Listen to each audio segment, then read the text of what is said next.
Recording now. Yep. Recording now. Recording now. Yes, we are. It's a Nagah New Year. It is a Nagah New Year. Nagah New Year. It's going to be the last year of your damn life. The what? The last year of your life. The world's going to end this year. Is it? I just know it. My DS Ultimate senses are going off. That would be fine. Finally got that massive fight against the worm. And we're talking about the most worm-ish playable, not evil, what's it? Fera. Yeah, Fera breed. Fera breed. The Nagah. Yes. It is a Nagah New Year.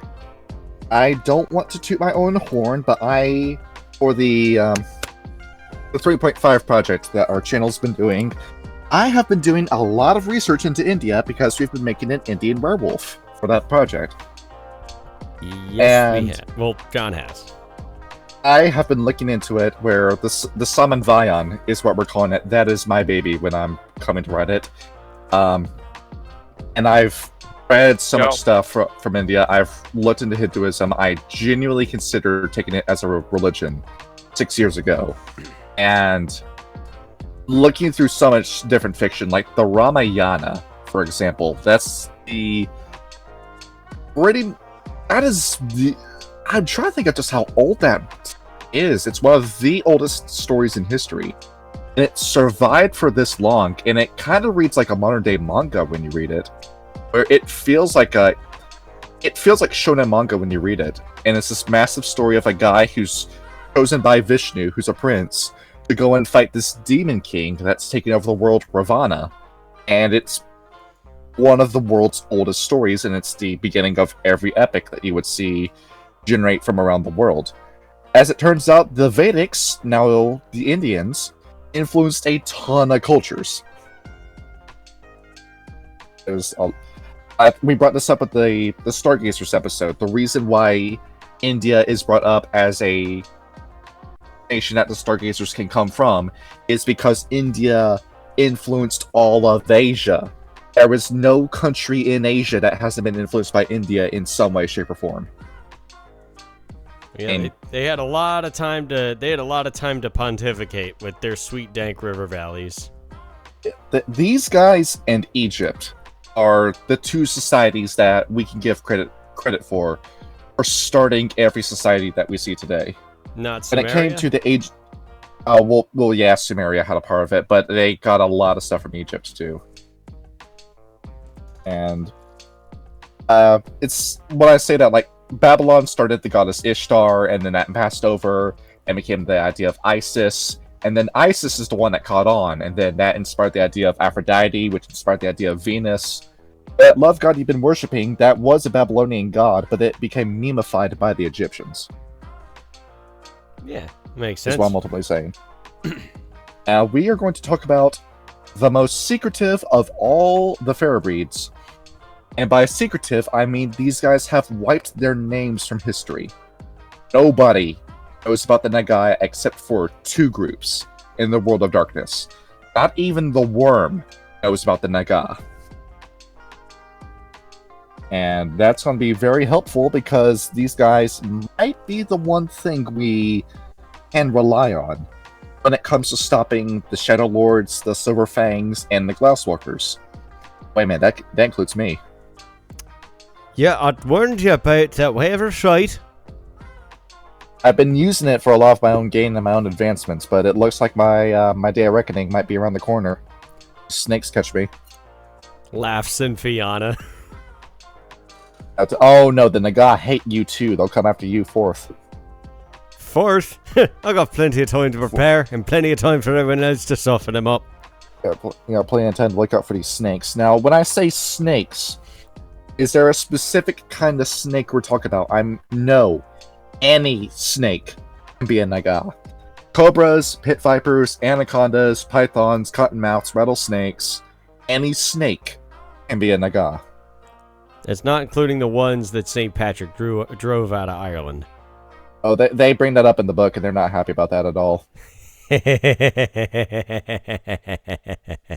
If you really want to know how the Nagah operate, there's a comic at the start of the Breed book, where it's two Nagah women assassinating a Korax for collaborating with the worm.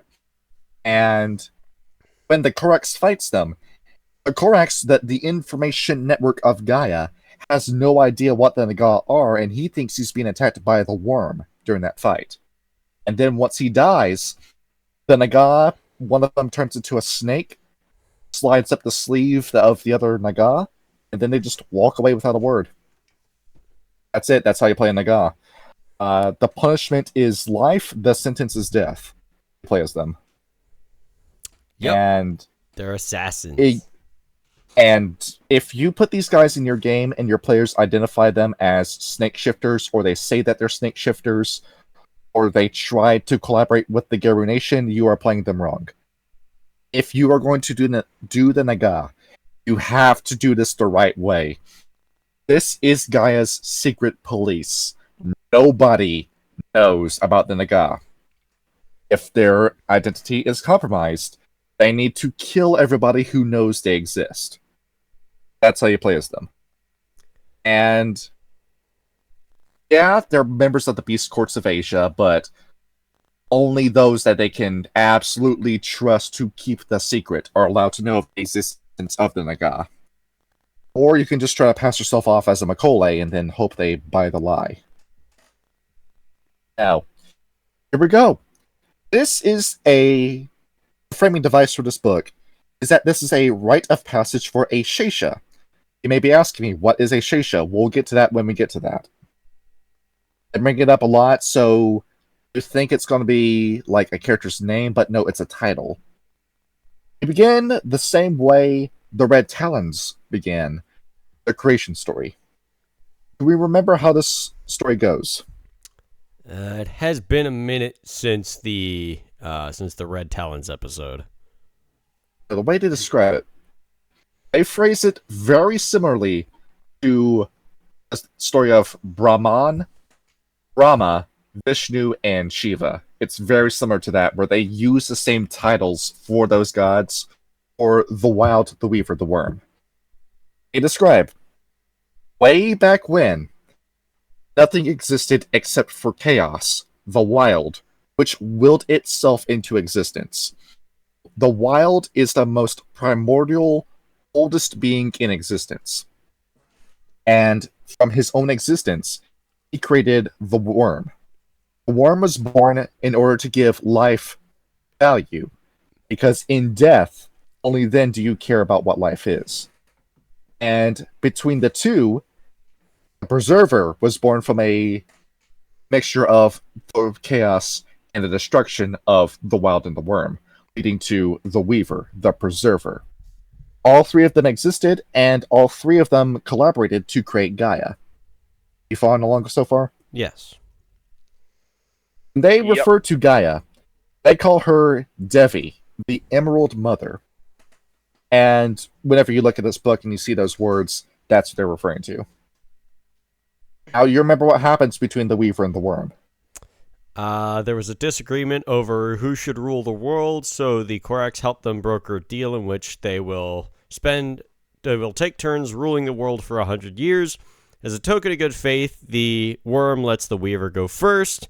The Weaver repays this generosity by binding the Worm in the Deep Umbra, which splits it into the Defiler Worm, the Calamity Worm, and the Consumption. Yeah, and the Consumption Worm.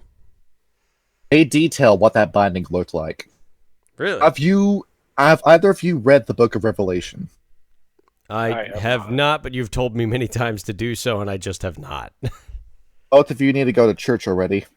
I can pull my Bible out and read a passage if you like. The Book of Revelation, when it describes what Satan is going to look like during the final battle, he's described as this giant dragon. We mean giant as in a scale you can't comprehend giant. One swipe of his tail will wipe out a third of the stars in the sky. That's how big he's supposed to be. It's like Gurren Lagann size. Exactly. That's what the battle between the Weaver and the Worm looked like. They were the size of galaxies. And their battle in the Weaver trying to bind the Worm caused so much stuff out there in the universe to be destroyed between the two of them. So the stars in the sky, there used to be a lot more of those. We're seeing what wasn't destroyed by the Weaver and Worm, or what has already been destroyed, but the light is still reaching us thanks to light years. So it puts into perspective just how cosmically powerful these two are. Mm-hmm. Now the fun part. I described the battle saying, the Weaver was trying to damage the Worm, but the Worm is born in death. Can't kill death. So any damage that the Weaver dealt to the Worm was immediately nullified. Whenever the Worm attacked the Weaver, thanks to the Weaver being the embodiment of stasis, she would automatically regenerate every single bit of damage that she took. And of course the battle ended when the Weaver finally realized, I can't kill death, so I'm going to bind death, resulting in the Worm being bound within the realm of the Weaver. Now here's the fun part. During that battle, an inconsequential planet that the Worm swept his tail into became the comet that would fly through space for years and years and would eventually make impact with Gaia, destroying the age of the dinosaurs. And all the cool stuff that the Wild had built got fucked over in one fell swoop. Exactly, and Gaia almost dies from that happening. So everything is connected. Everything is on a chain. Every little action you do, except to a greater picture. Keep that in mind when we talk about the Nagah. And how do we know all this happened? World Serpent, the quote-unquote totem spirit of the Nagah, saw all of this and recorded every bit of it. Now, when I bring up World Serpent, and I say he's the totem, he is and he isn't. The Nagah don't form packs, and they don't take totems. They just don't take totems at all. I know that's blowing your mind, isn't it, Kyle? I mean, I'm thinking, for what's supposedly the secret police, having a giant spiritual deity the size of the actual Earth roaming around telling them to do stuff would be kind of counterintuitive, so it makes sense. Yeah. Gotta keep a low profile. You have to stop worshipping your gods in order to keep that profile. Yeah, that's why they travel underwater. Yes.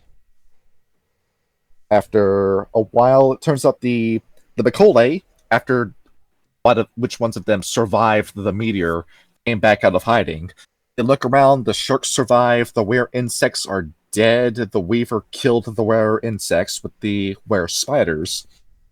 And through evolutionary shift, the Mekole split and formed a second changing breed from themselves, the Nagah, the were snake. And in case we're forgetting what the Mekole are, they are the were reptiles, as in any reptile could reasonably be a Mekole, but only 4 different changing breed seeds exist anymore.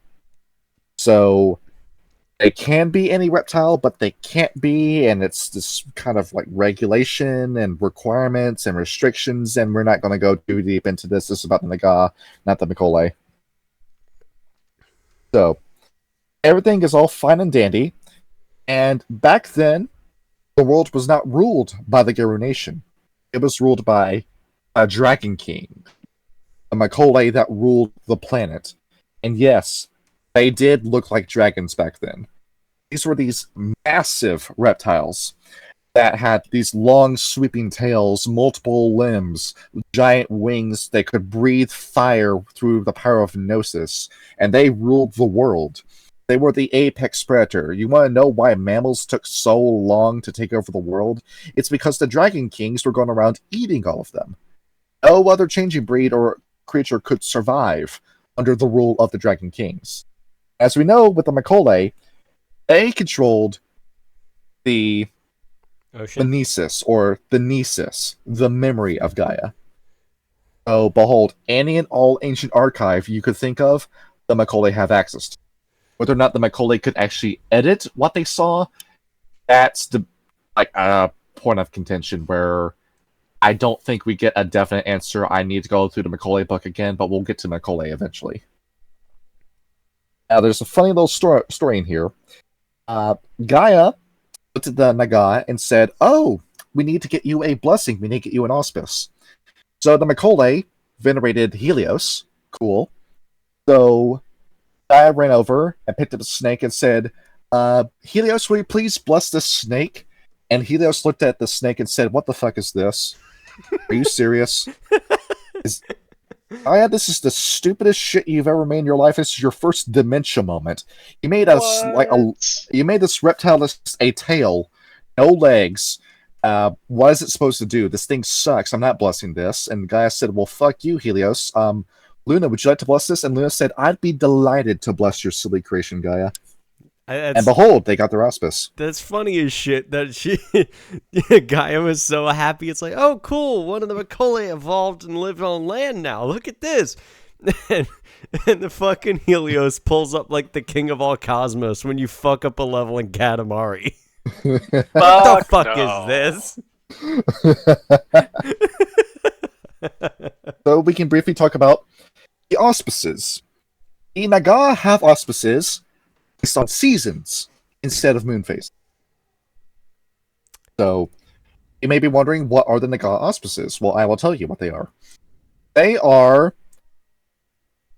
Kamakshi, Kartikeya, Amsa, and Kali, which are, if I were to brutally explain what these are using the Geru as reference, the Philodox, look at this, pretty much the Arun, also the Arun, and the Arun again. Oops, all Arun. Yep, almost all Arun and one Philodox. They do have a few other gifts.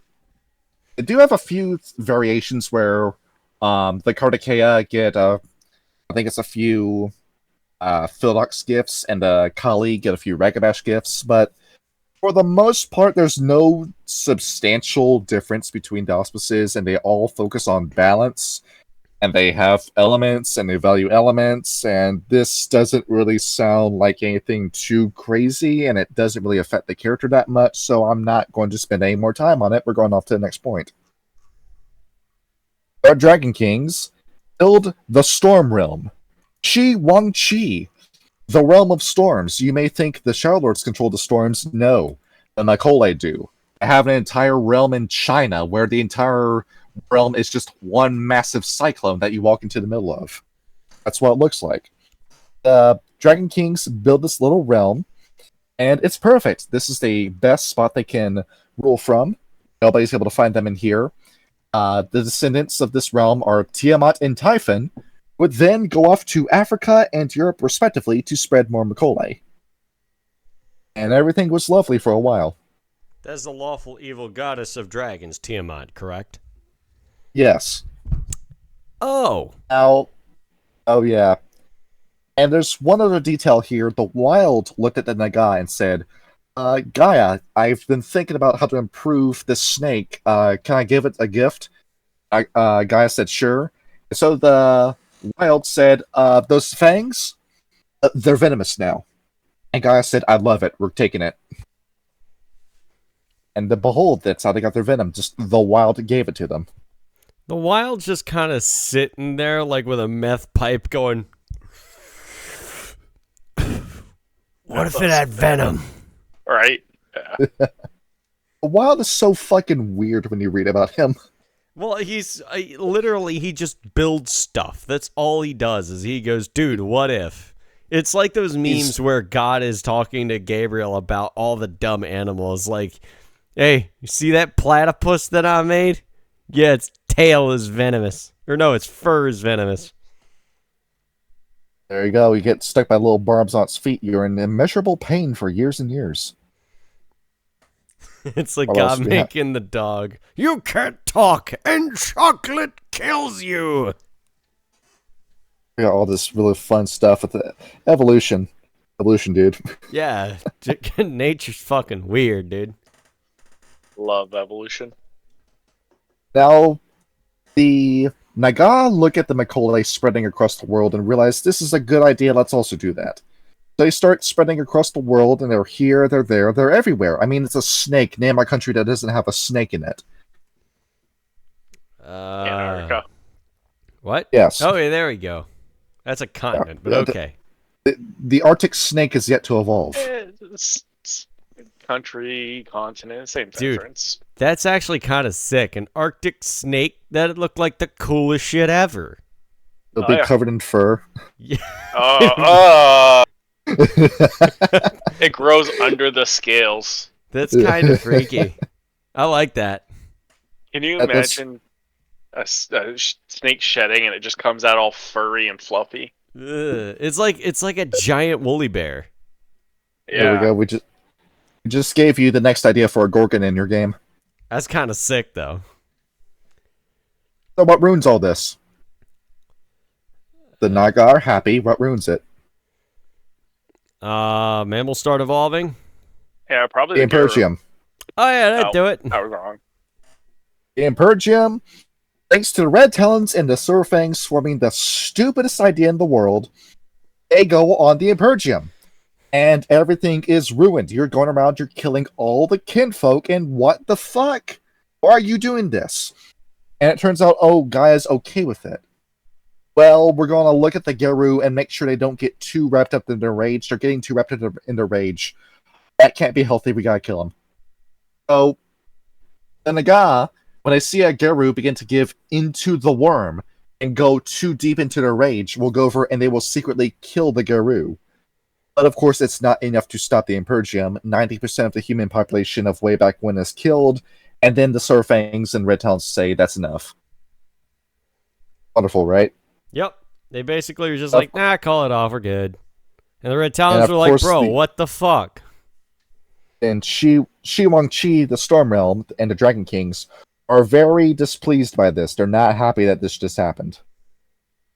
Again, they killed So- all of the kinfolk.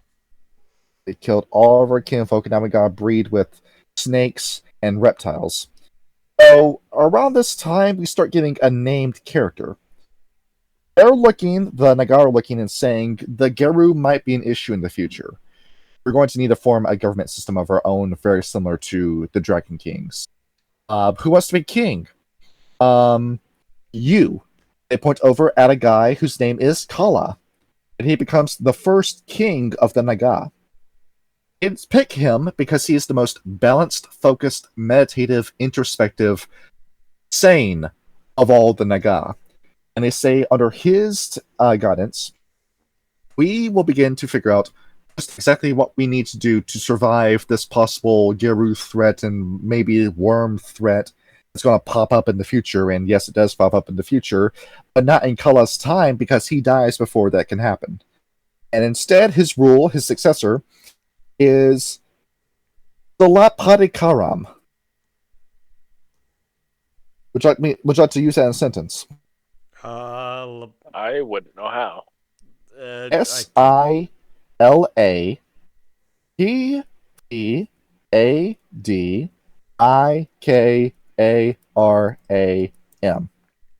you spell it. Yes, you say that 3 times fast. Salapadikara. I messed up on the third Yeah, time. see, but you I got can't do close. it. We're just going to call him Slip for the sake of the story. Like Slippy Toad. Yes. Yeah, every good name is 2 syllables or 1 syllable. What about Lavernius? Too long. Lavernius and Shirlenicus. Yeah, Lavernius Tucker. We have King Slip, who takes over, and he is a more passionate, so to speak, king. He's very artsy. He's very similar to like Fulgrim from 40k before he turned to Chaos, where he believes, I like artwork and I like dancing, and I think we should express ourselves, and let's help humans instead of turning our back on them and just spying on them from a distance. Let's try doing an art program and art therapy to help humanity. Which goes off for a while. It works under his rule, but then eventually it kind of peters out for a different system. Hinduism. Around this time, this little teeny tiny religion starts to form called Hinduism that uses 3 gods that are very similar to the Wild, the Weaver, and the Worm. And King Slip looks at that and says, that's That's perfect. We're using that. All right, forget the art program. We're using this religion. Bam. That's how we're going to educate people on the way of the worm. And, well, the worm isn't exactly evil, now, is he? I mean, we don't believe that anyone's born evil. You choose to be evil. That's the value of the Nagah. So, we're going to call him Shiva, like this, the god that they have. But he's not exactly evil, it's destruction, but you don't want to be destroyed, and if you worship him, that's not really a thing you want to do, even though Shaivanism would eventually become a thing years down the road. But it's good enough for what it is, and they start teaching people about the Triad without breaking the veil by using Hinduism. Smart, right? It's like what the Shallards tried doing with Grandfather Thunder and then failed miserably because of the Plosombra. Yes. And I also bring up that a group of rats tried to ruin the whole thing. The Ratkin showed up in India and started killing people, resulting in Nagah killing the rats. Stay out of India. We're trying to do something here. So, behold, the two don't like each other. And thus spawned a lifelong predator-prey relationship between snakes and rats. You ever seen like a live feeding video of like a snake eating a rat before? It's pretty nuts. Like, where like the snake will just hold absolutely still. Behold, I'm a twig. You think I'm a twig. I'm a twig. I'm a twig. I attack you, and then behold, after that snake moves, it's too late to dodge. Yep, it's just whack, and then it's dead. That's the... Well, it's not dead. Some snakes keep their prey alive. And they constrict them. Yep, and then they just sit there, and they're good. They get bored. Yes. Very spiritual when you think about it. How? Oh, god damn it. No, not this shit again. So, that's how the Nagah handled the Ratkin. We let the Ratkin get a big head, they stop paying attention, then we kill them. That's how it works. And then, once again with the Impergium, they start thinking again, well, I think we need to spread out more. What's that over there? The Pure Lands. Let's go over there. So they do a massive exodus where they start heading over to the Pure Lands. Along with that, they say the numbers that we sent to Africa and Europe, let's bolster that. So now you've got snakes all over the planet, and now it's a healthy, steady population that isn't going anywhere. Except for one country, right? What? The War of Rage, how it started, is detailed by the Nagah in this book. They say that they sent a snake on an assignment. I'm looking for his name. I'm pretty sure it was Vanata, is what this guy's name is. And he is sent to investigate a Silverfang. He's to keep an eye on the Silverfang, because the Silverfangs are one of the two problem breeds. Them and the Red Talons. We need to keep a serious eye on both of them. So, he's sent over, and needs to keep a close eye on the Silverfang. The way you spell his name, Vinata, is Vinata. I got confirmation in the book. It is him. It's page 29. So he is sent to investigate the Silverfang, and he gets impatient with it and starts drawing conclusions as he's watching the Silverfang. It's the Defiler worm whispering in his ear, kill the Silverfang, kill the Silverfang, kill the Silverfang. And then he does it. He goes against his orders of observing the Silverfang, instead kills the Silverfang, and then quickly leaves the body.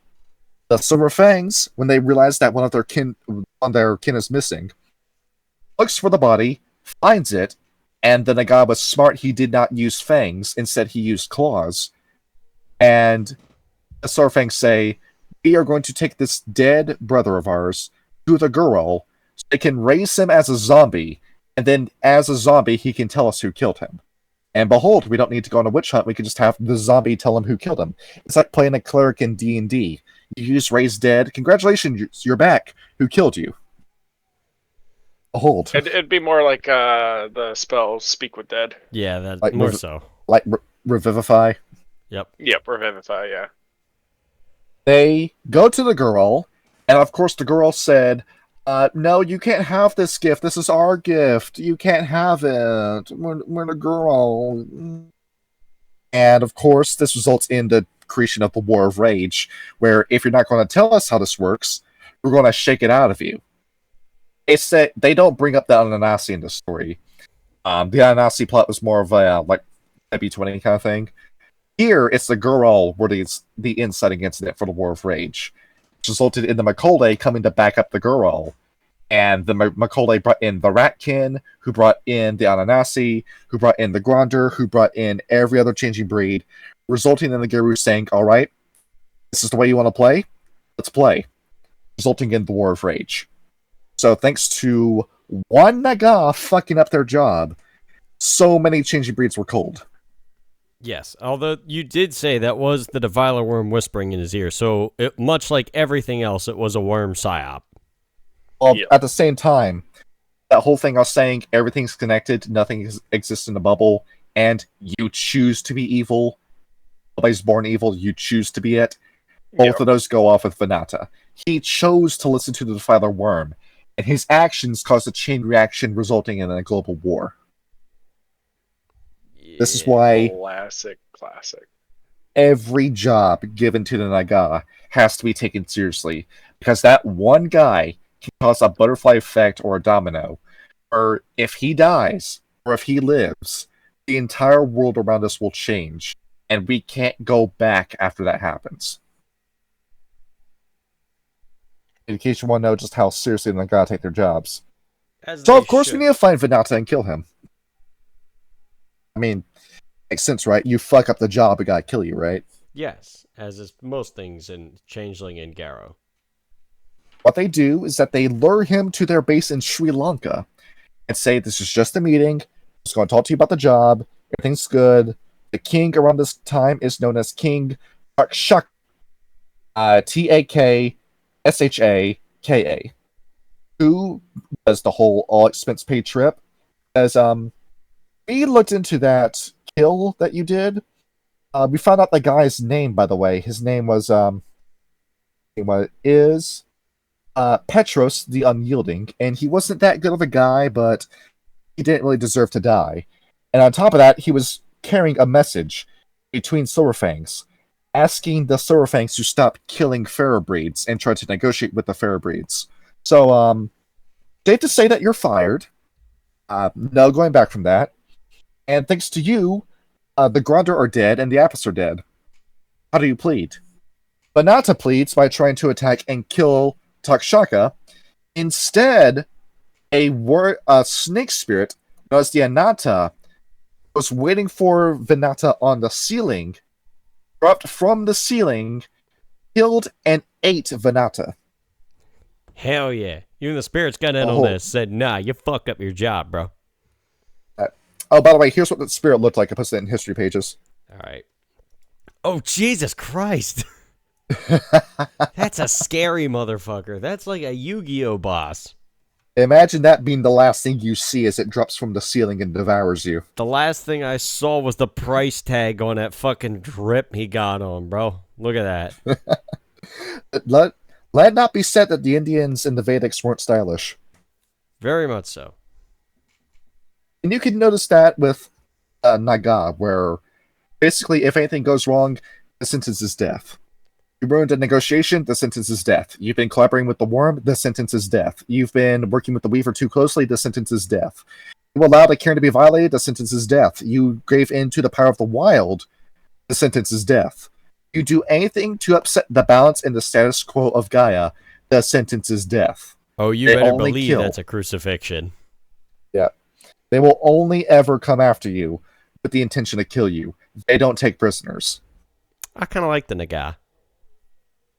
And after a while, they think, we could use a group of badass assassins to make sure something like Venata doesn't happen again. We need to watch the Watchers, which is where the Shesha come in.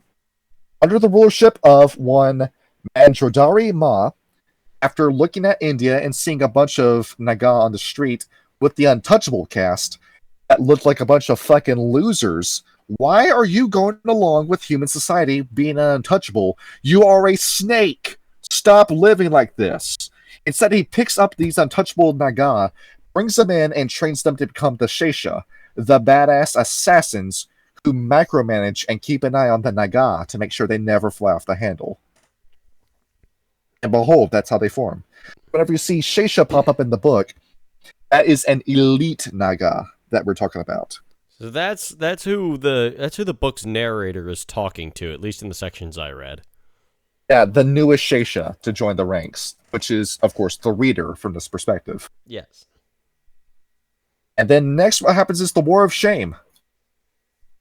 We have not talked about this war yet. I don't believe so. The War of Shame was exclusive to Asia and Asia only. And what happened is directly tied in with the Kuei Jin and the Yama Kings.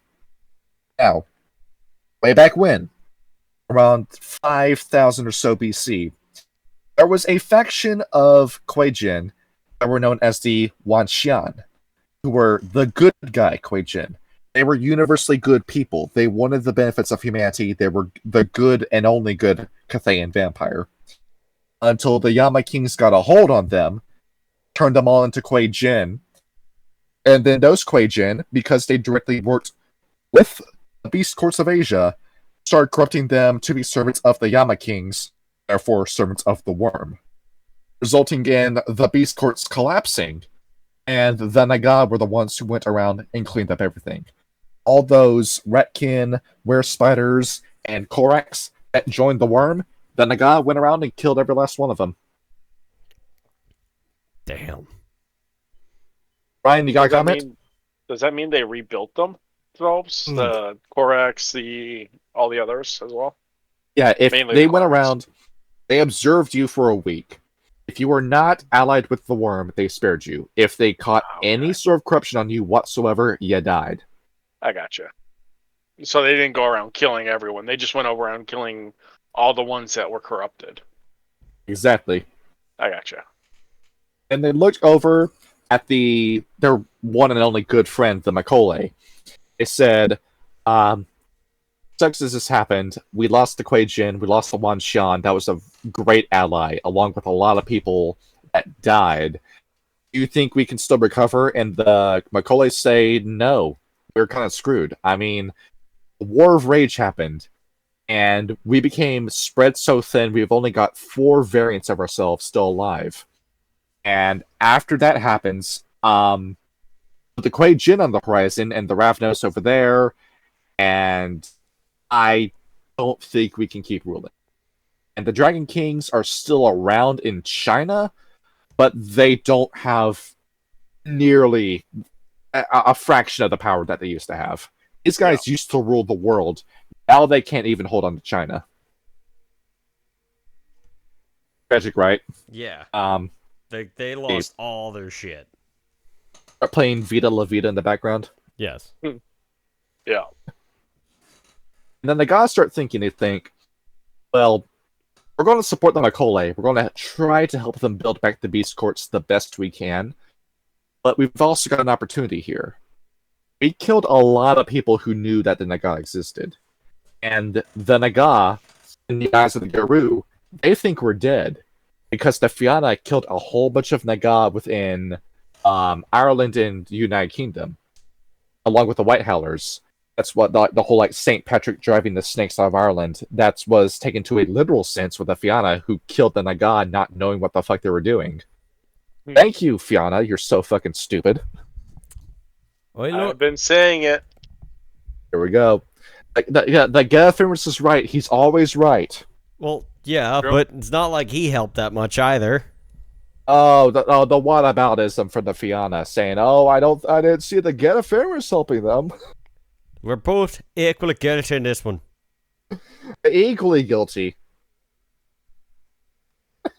I don't know. I say murdering a bunch of snakes is a lot worse than not doing something about it.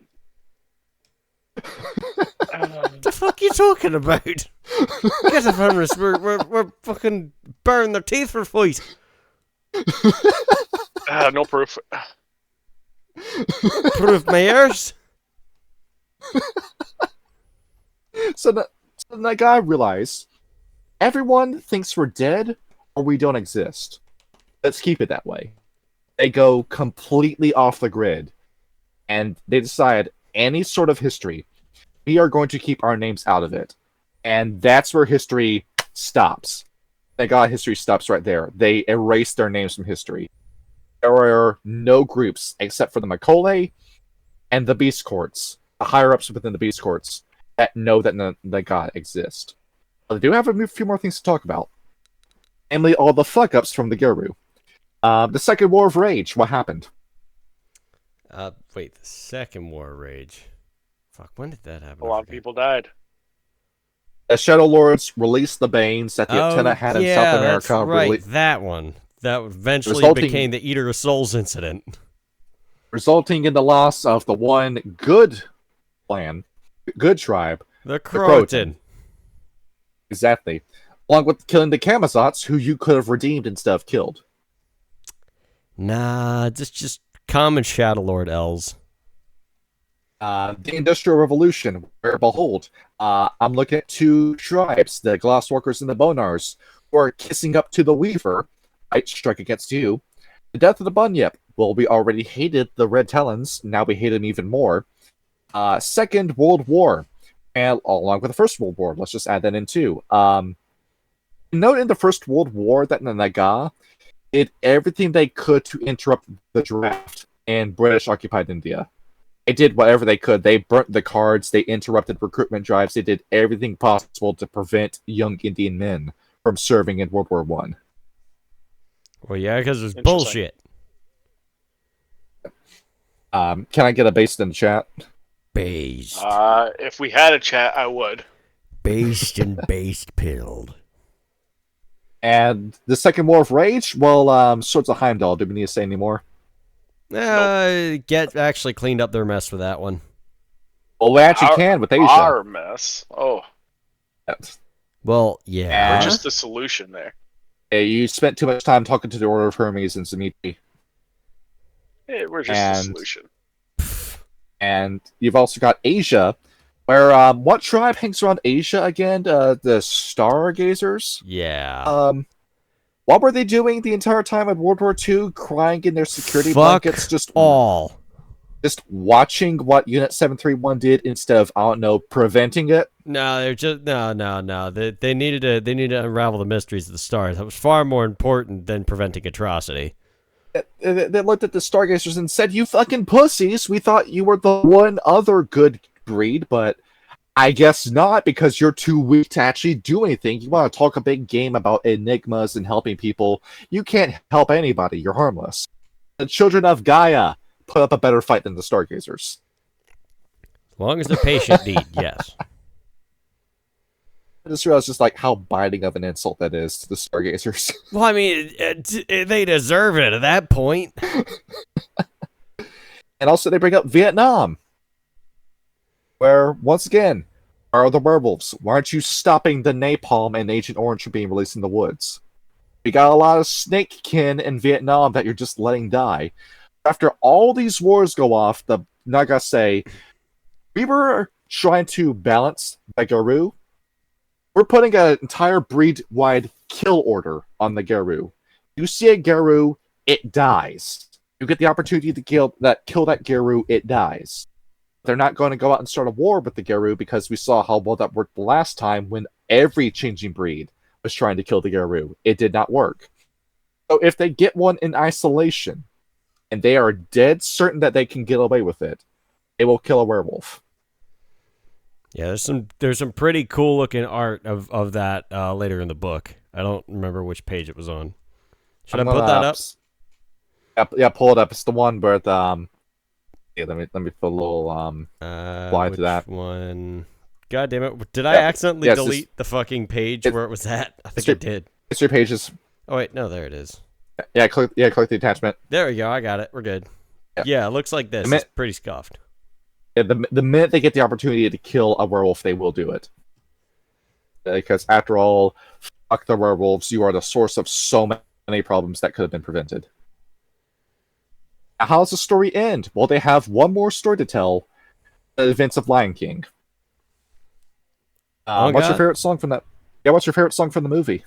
From the Lion King? Oh. Yeah. Be prepared, myself. fan of more. I haven't listened to or watched Lion King in a long time, but I gotta Gotta say, morning report. give me 1 second. I'm gonna go browse YouTube. Ha ha ha ha ha. While he goes off and listens to Lion King, I want to tell you the story. All right. Ryan, have this play in your computer while I'm telling you this. And sing along with Ryan in the comments, everybody. Oh, I'm not gonna sing. Don't worry about that. The punishment of Blacktooth. There was an evil Simba, the were-lions, that's what they're called, the Simba, in Africa that decided, I am going to kill every were-hyena, the Ajaba, in 1994. And the Nagah realized that this is a massive mistake. We have seen the extermination of 3 changing breeds. Damn us to hell if a 4th one is going to happen. They get up and decide, we are going to put a stop to this. We're going to put a team of 6 assassins together. And we're going to send them after Blacktooth. And he dies the night that we send these assassins. They train, they're ready. The assassins are primed, they know everything about the Simba, they know their weaknesses, they know how to go around them. Perfect. We have a perfect strategy. There's no way this can fail, and if it does fail, we have 10 contingency plans. We've run all the numbers, there's no way this can go wrong. They launch the assassination plan, only to realize that Blacktooth has already been killed. By the Ahadi. As it turns out, in a massive morale-boosting moment, every other changing breed in Africa banded together, defended the Ajaba, and killed Blacktooth. And the Nagah are so moved by it, where they see in that moment, we don't have to live under the Geru. We can rise up one day, and we can take the world back from the Geru nation. And with the Beast Courts and the Ahadi, we can eventually reach that point, where we can form independent states away from the Geru nation.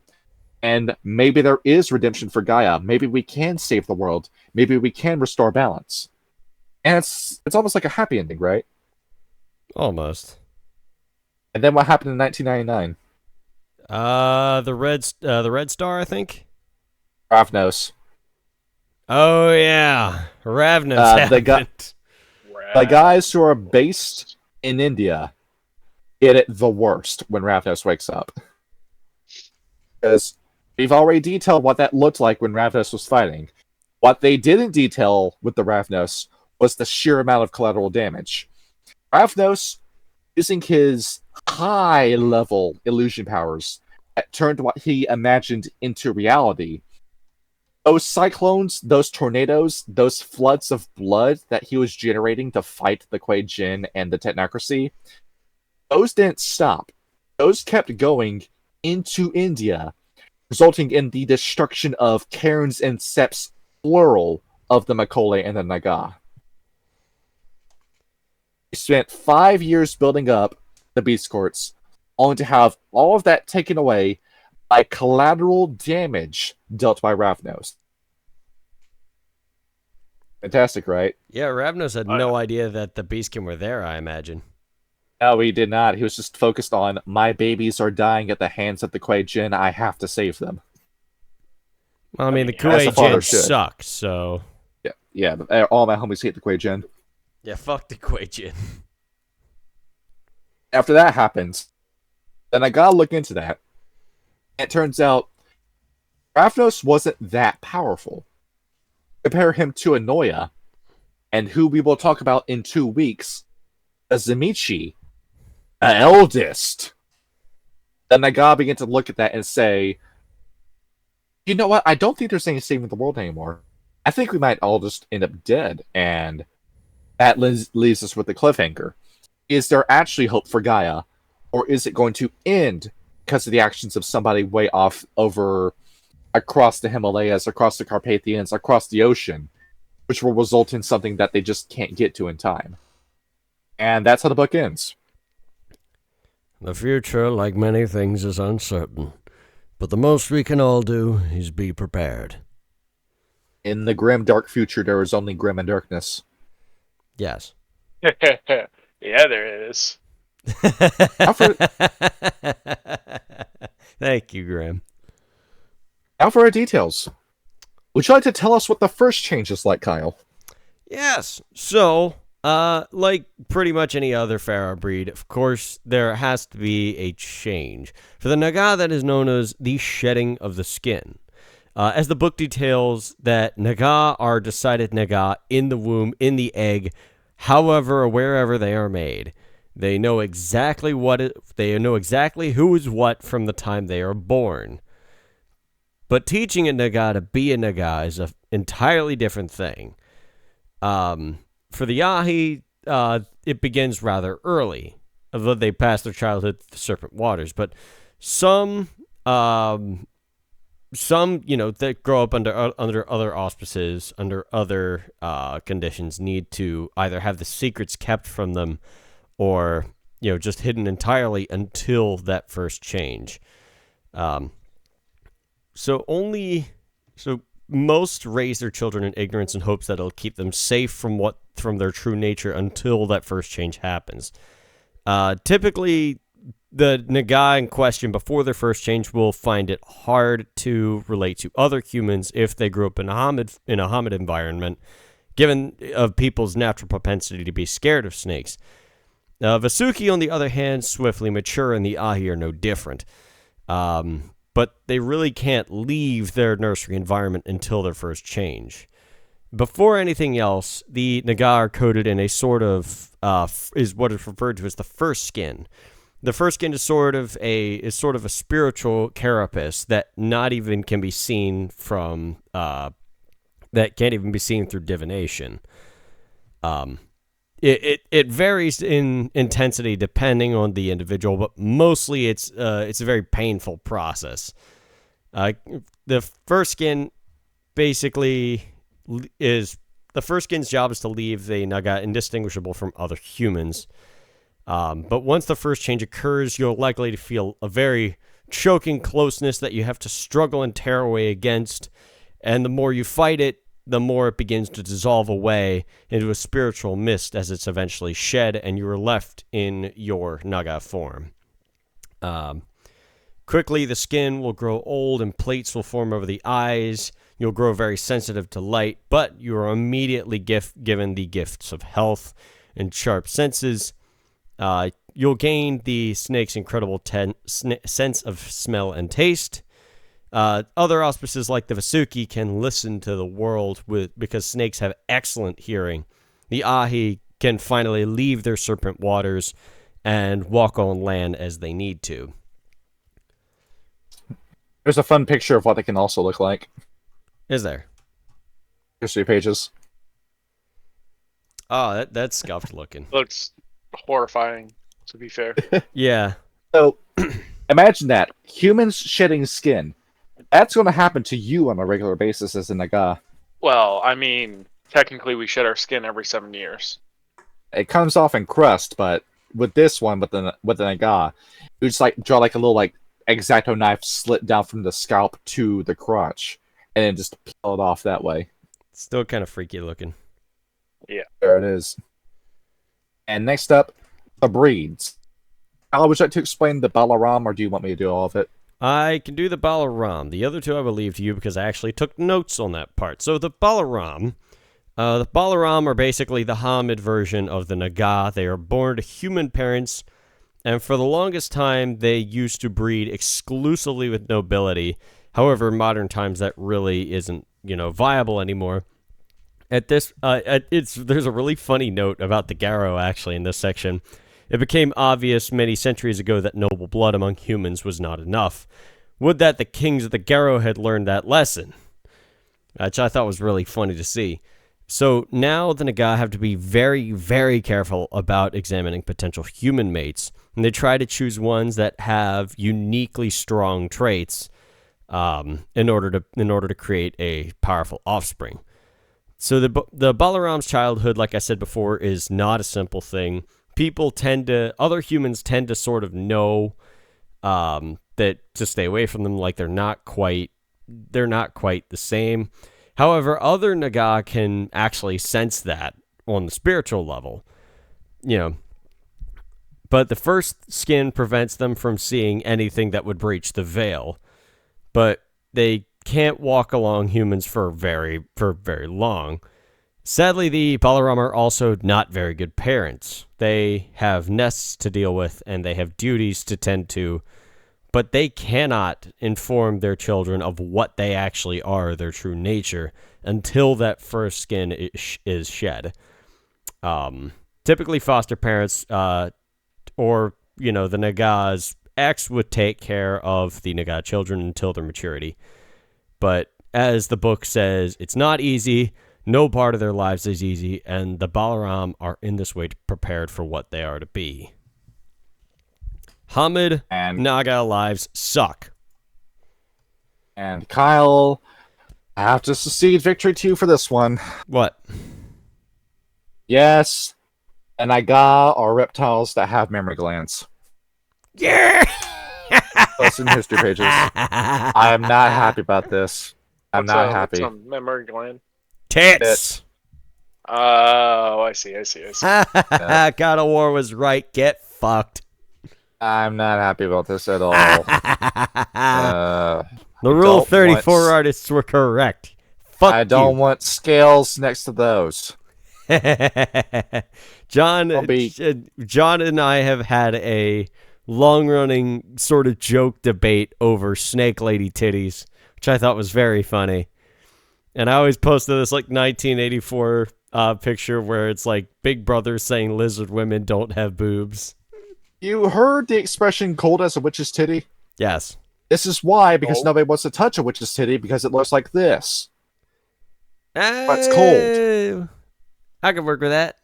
Hey, I like all sizes. All sizes, all scales.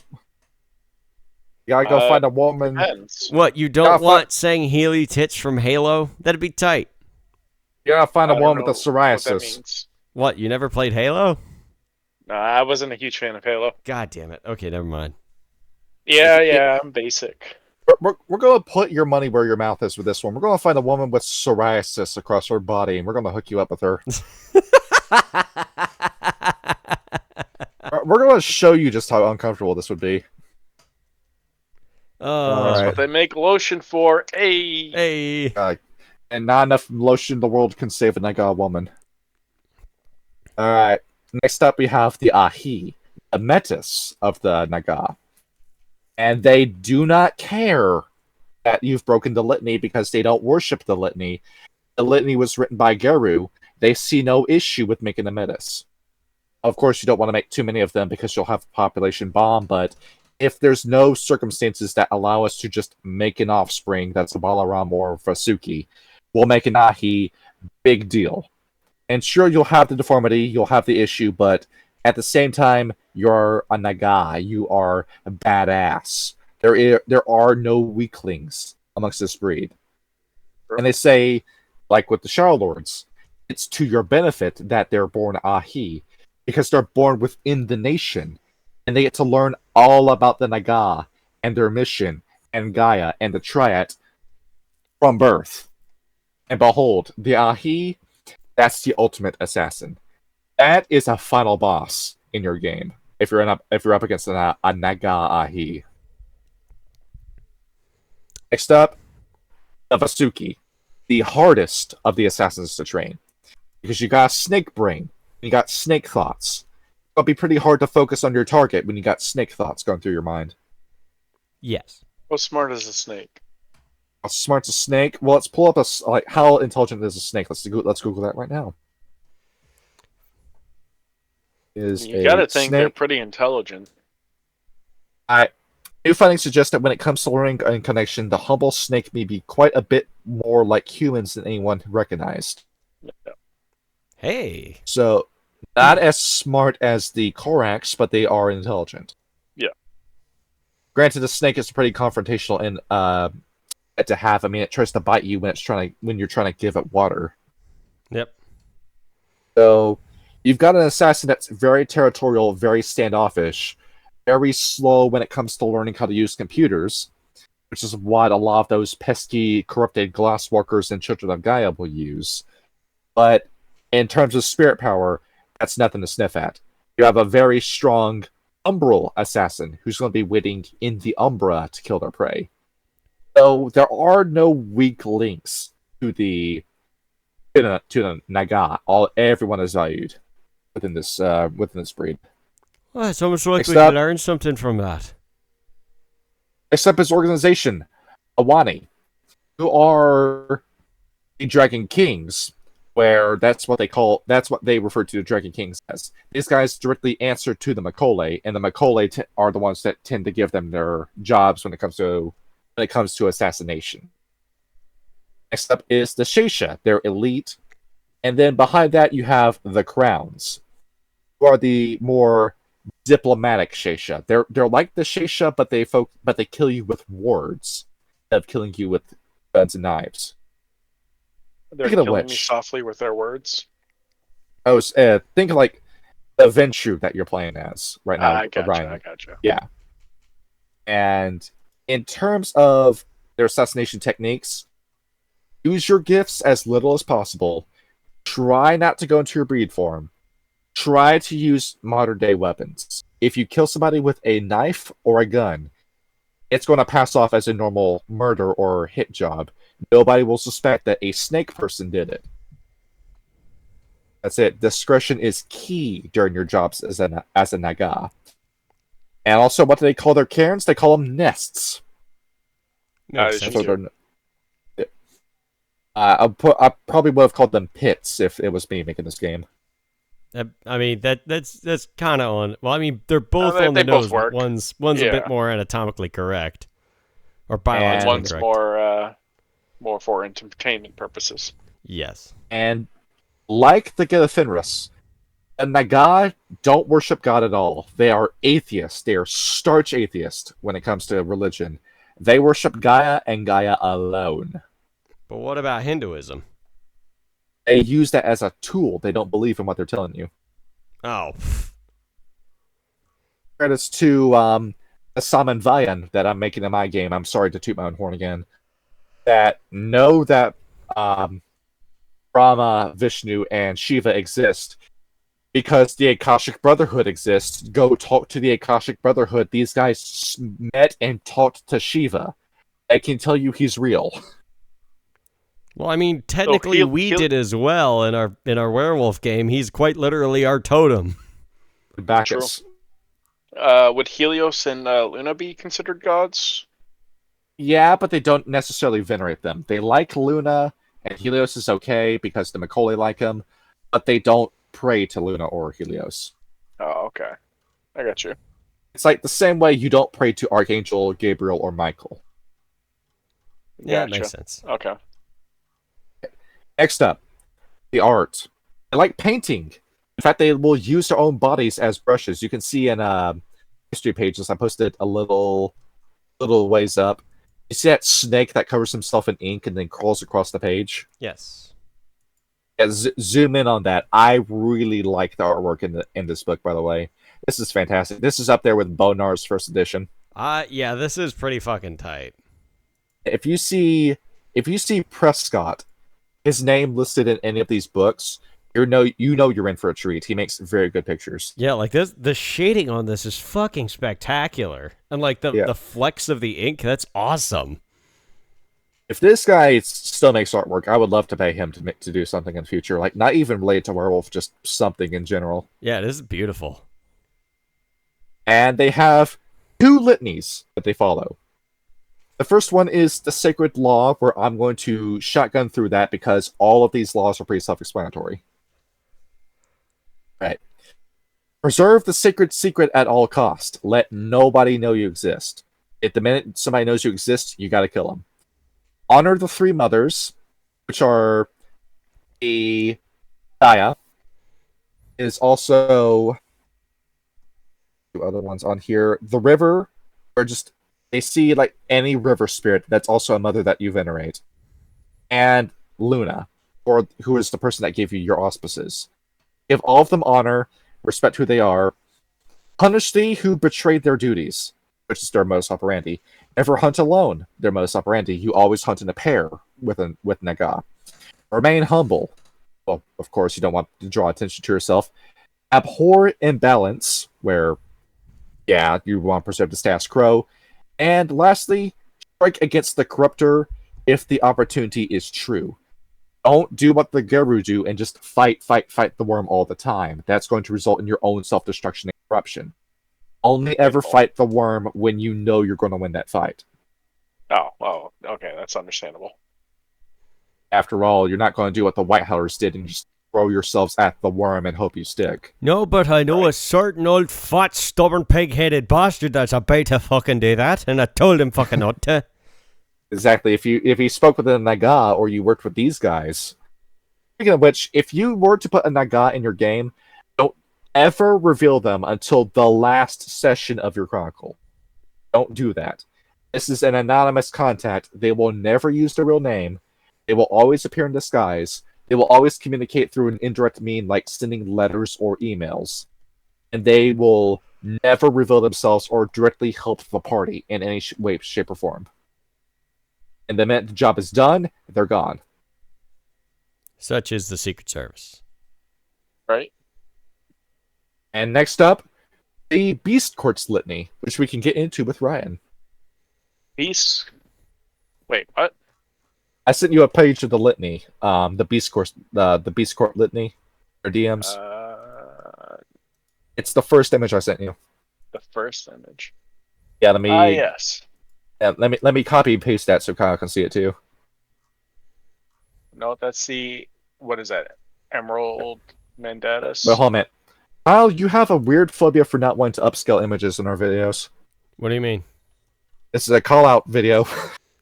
Well, no. See, the thing is, I'm quite literally just opening them up in a web page. Yeah, so I am going to enhance this image before I send it to you. Yeah, I quite literally do not have the time or space to download all the images. You don't have a mouse pad to zoom in with it like I do. Well, no, I have a mouse. All I need to do is control scroll wheel. Or You're talking about control the shift Emerald plus. Mandates, right? Yes. Okay. Hold, Kyle, there's your image. So we got the Emerald Mandates. Do you want me to explain in depth what each one does, or do you want me to just go over them? Yeah, do it because then the Nagah are the ones who give the most objective view on all these. All right. So the first mandate is of the Emerald Mandates is shirk not the task which have been given you. The Nagah of the Beast Courts take the first mandate extremely seriously. Their task is to enforce the first mandate, and by enforcing the mandate, they obey it. To obey it, they must enforce it. That is the law. As a result, almost every Nagah among the Henge yokai knows the right of quiet burial. Or we can get into that later. True. The second mandate is guard the wheel, that it may turn in fullness.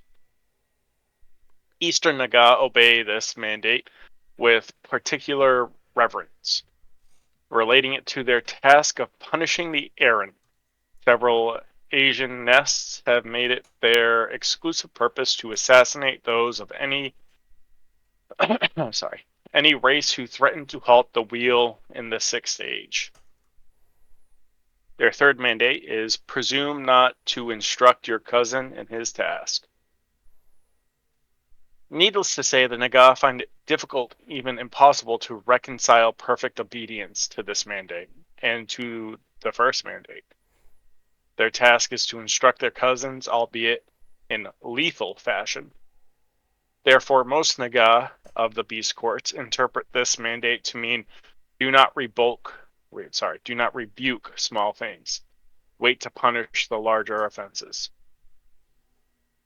Their fourth mandate is to honor your territory in all things.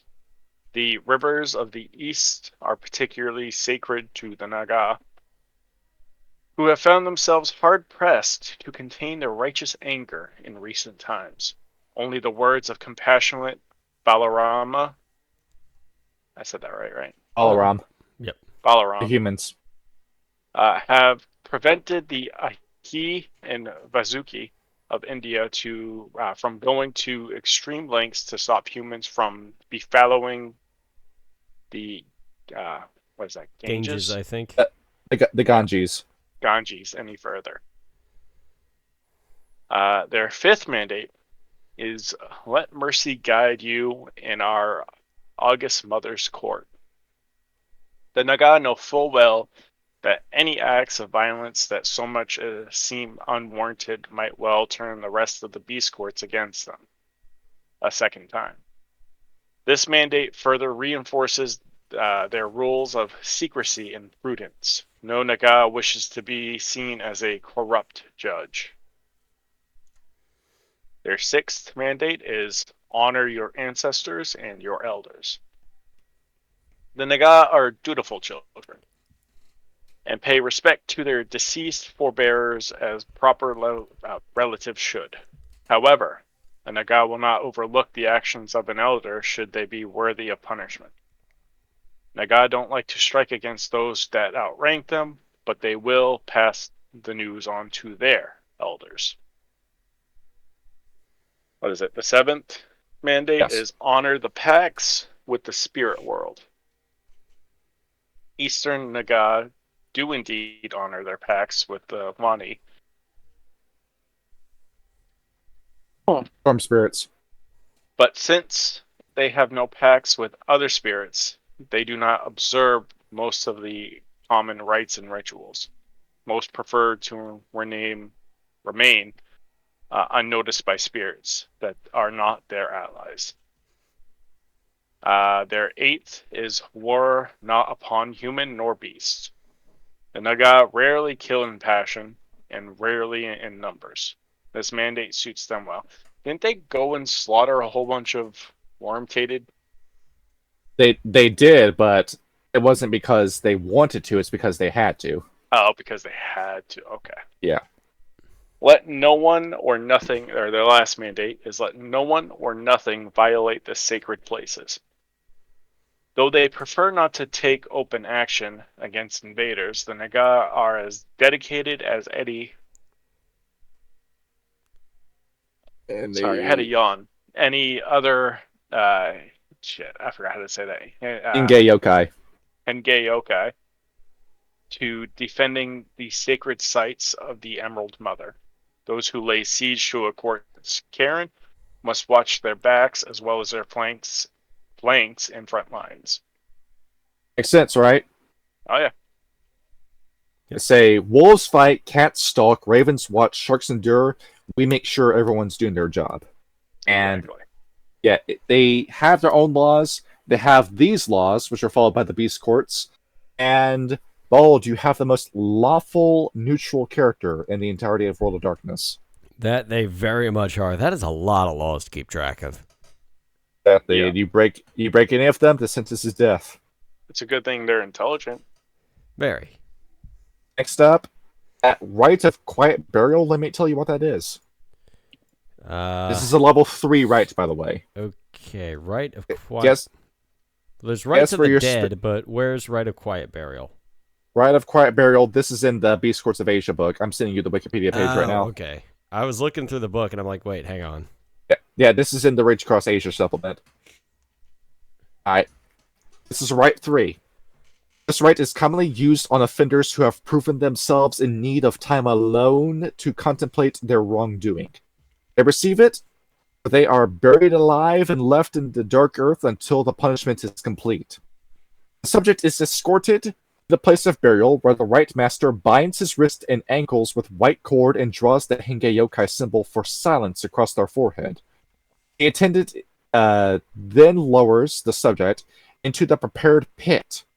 The rite master then writes the subject's offense on a piece of bark, then throws it onto the subject's chest while intoning the story of their infraction to the four winds.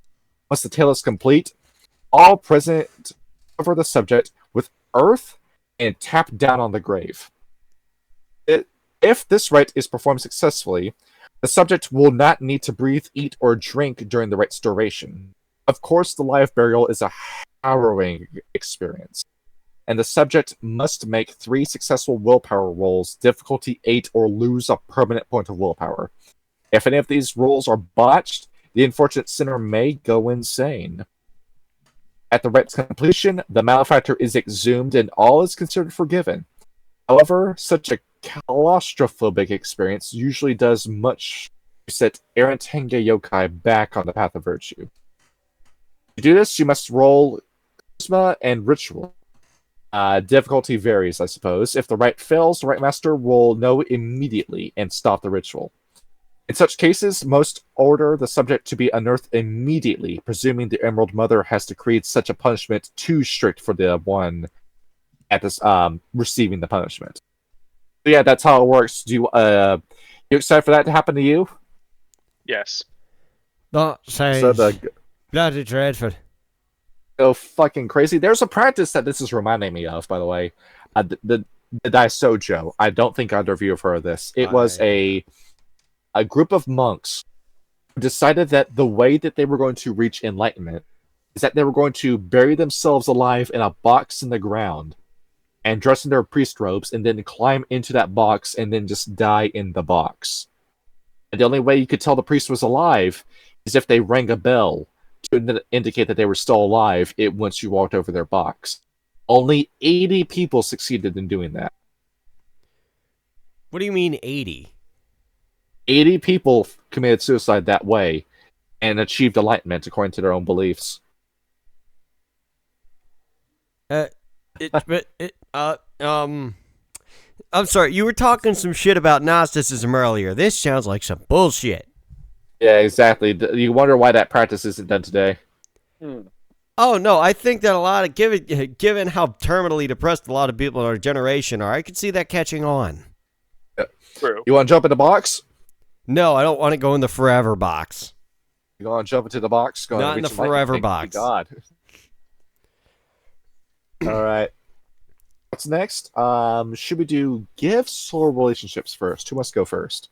Well, both of them are me. All right. Yeah. Well, which one would you like to do first, Ryan? Gifts or relationships? I can go with gifts. Gifts. All right. So I chose 2 rank 1s because they're both pretty small, and I thought they were both equally cool as fuck. Yes. I chose Slayer's Eye and Snake's Skin. So Slayer's Eye is basically the Nagah can spy a target's weakness, and to do this, the Nagah needs to concentrate for 1 full turn and then roll a perception and empathy. The difficulty equals the target's wits and subterfuge. Success grants the Nagah 1 extra die during combat against that target. Also grants knowledge of further weaknesses. Any further successes grants knowledge of further weaknesses. Snake Skin is pretty simple. If they are grappled or they are bound, the Nagah can shed a layer of fur or skin. They do this by rolling a difficulty 7 dexterity and primal urge. And if they succeed, then the character loses a tuft of fur or skin, revealing healthy new hide, and it allows them to slip free of grapples or bonds. So I thought both of those were pretty fucking cool. Fantastic to have. Now, yeah, you see how these are all practical, right? Yeah. Very. My next one is a rank 2. I had a hard time deciding for this one, but I ended up going with Night Whispers. The Night Whispers. So they invoke the power of a waking dream. The Nagah can place any chosen characters into silent communication. Oh, wait. Didn't I already do this one with Ravnos? Ravnos? It sounds very similar, doesn't it? Yeah. So I'm going to move on to Pulse of Prey instead, which is my second one. Dude, where did they learn that gift from? They learned that from a wolf or a dog spirit. Right. Definitely not yield and antediluvian, right? No. Yeah, true. I couldn't imagine it. Couldn't perish the thought. Possibly. He definitely wasn't talking with the wild and had power sourced from the wild. Nah. So there is no roll required unless the target is actively hiding, in which case the player rolls Perception and Enigma. against the target's wits and stealth. But essentially, the weresnake knows anything about the prey. Nickname, initials, accrued description. They can track it as fast as they can travel. And the unerring sense of direction works anywhere. So like the Umbra, or like the prime material plane, as I call it. Yeah, the material plane, exactly. Yeah, of course. Moving on to rank 3. There was 2 that I thought were pretty cool, which was Blessing of Kali and Pure Venom, but I'm going to do Blessing of Kali. The player spends 1 will point of 1 point of willpower and rage, pretty costly, and they get a scaly armor that encases their entire body, protecting them and making their hand-to-hand combat even more deadly. The armor adds 2 to all soak rolls and increases the damage done by the Nagah's claw attacks by 1 dice. And the armor lasts for 1 scene.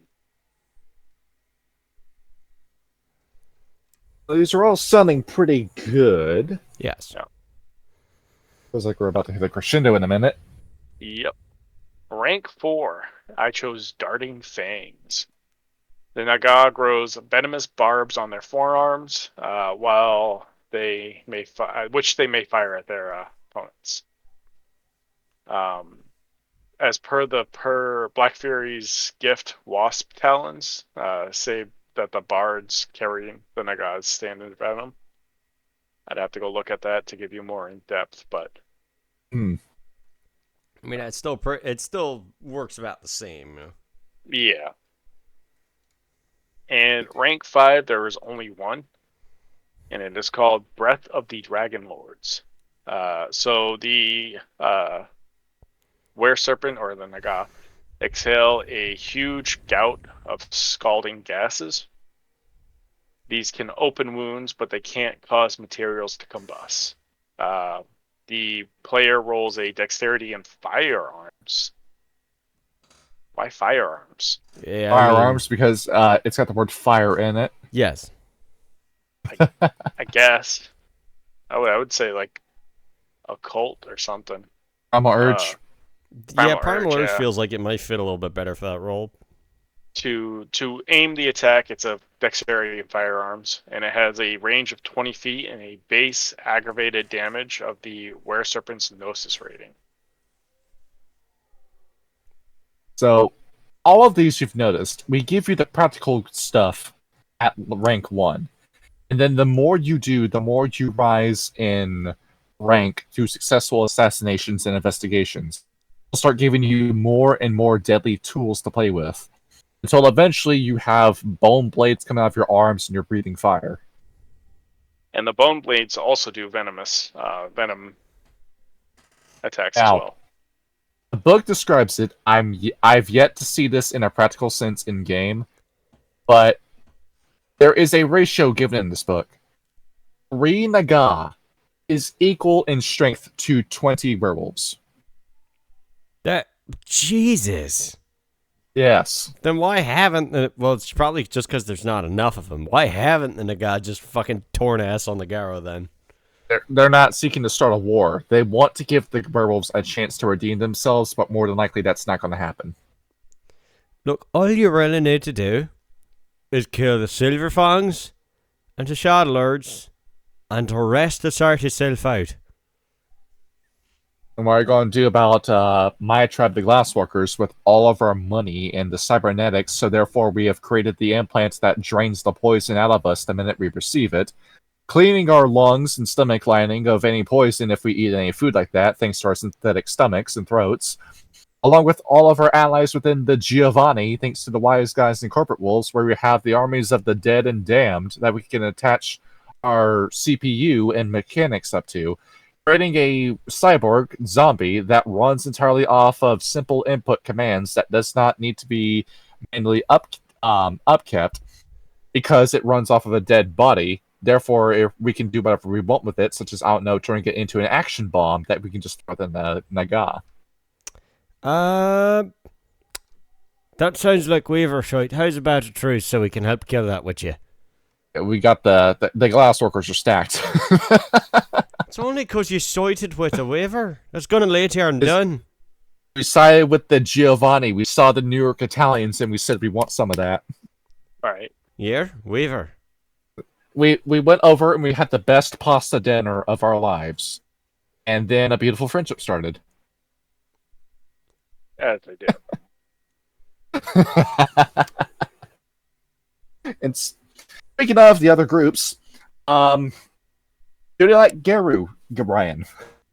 The Garu. All right. No. No. You No. look at that relationships page I sent you. They have nothing positive to say about the Geru. The Garu. Where's the Garu? Oh, right there. Yeah, the one that's got the square image in it. Yeah.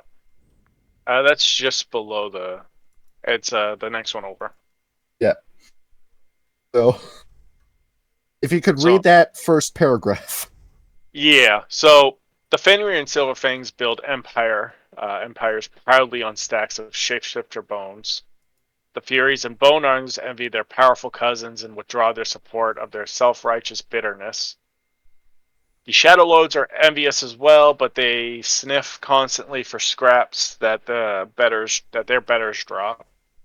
The Glasswalkers gladly tangle themselves in the Weaver's webs, and just as the Red Talons lose themselves among the dreams of the wild. The pretentious children of Gaia vie for peace among the Garu, but their efforts serve only to point out the conflicts. The Fieta are lazy and unmotivated. Oh, I fuck off. true. Let's see. The Silent Striders are ever distracted by dreams of revenge for a home lost. The Uktena and the Wendigo build walls around the cairns and brood when their brothers try to do their job for them. And the Stargazers, well, we will deal with them soon enough if they remain hidden in selfish and frightened seclusion. You know who I didn't see in there? The Get. That's kind of odd. You're Why at the is that? beginning. The Get? No, that's Don't you- the Fen. Oh, the Fenrir. The Get. Yeah. Okay. That's what it is. That's you. Yeah. Totally the Fenrir. It's, Definitely not the Get of Fenris. it's you. Motherfucker. I'm gonna go ahead. I'm just gonna exonerate myself. Can we cut that out, guys?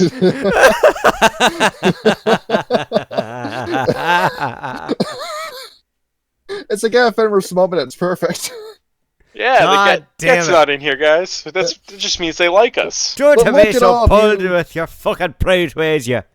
Look at all of you who are guilty of all these crimes, except for me. I'm the only good one. Why did I'm you let the perfect cat in every read this? single way.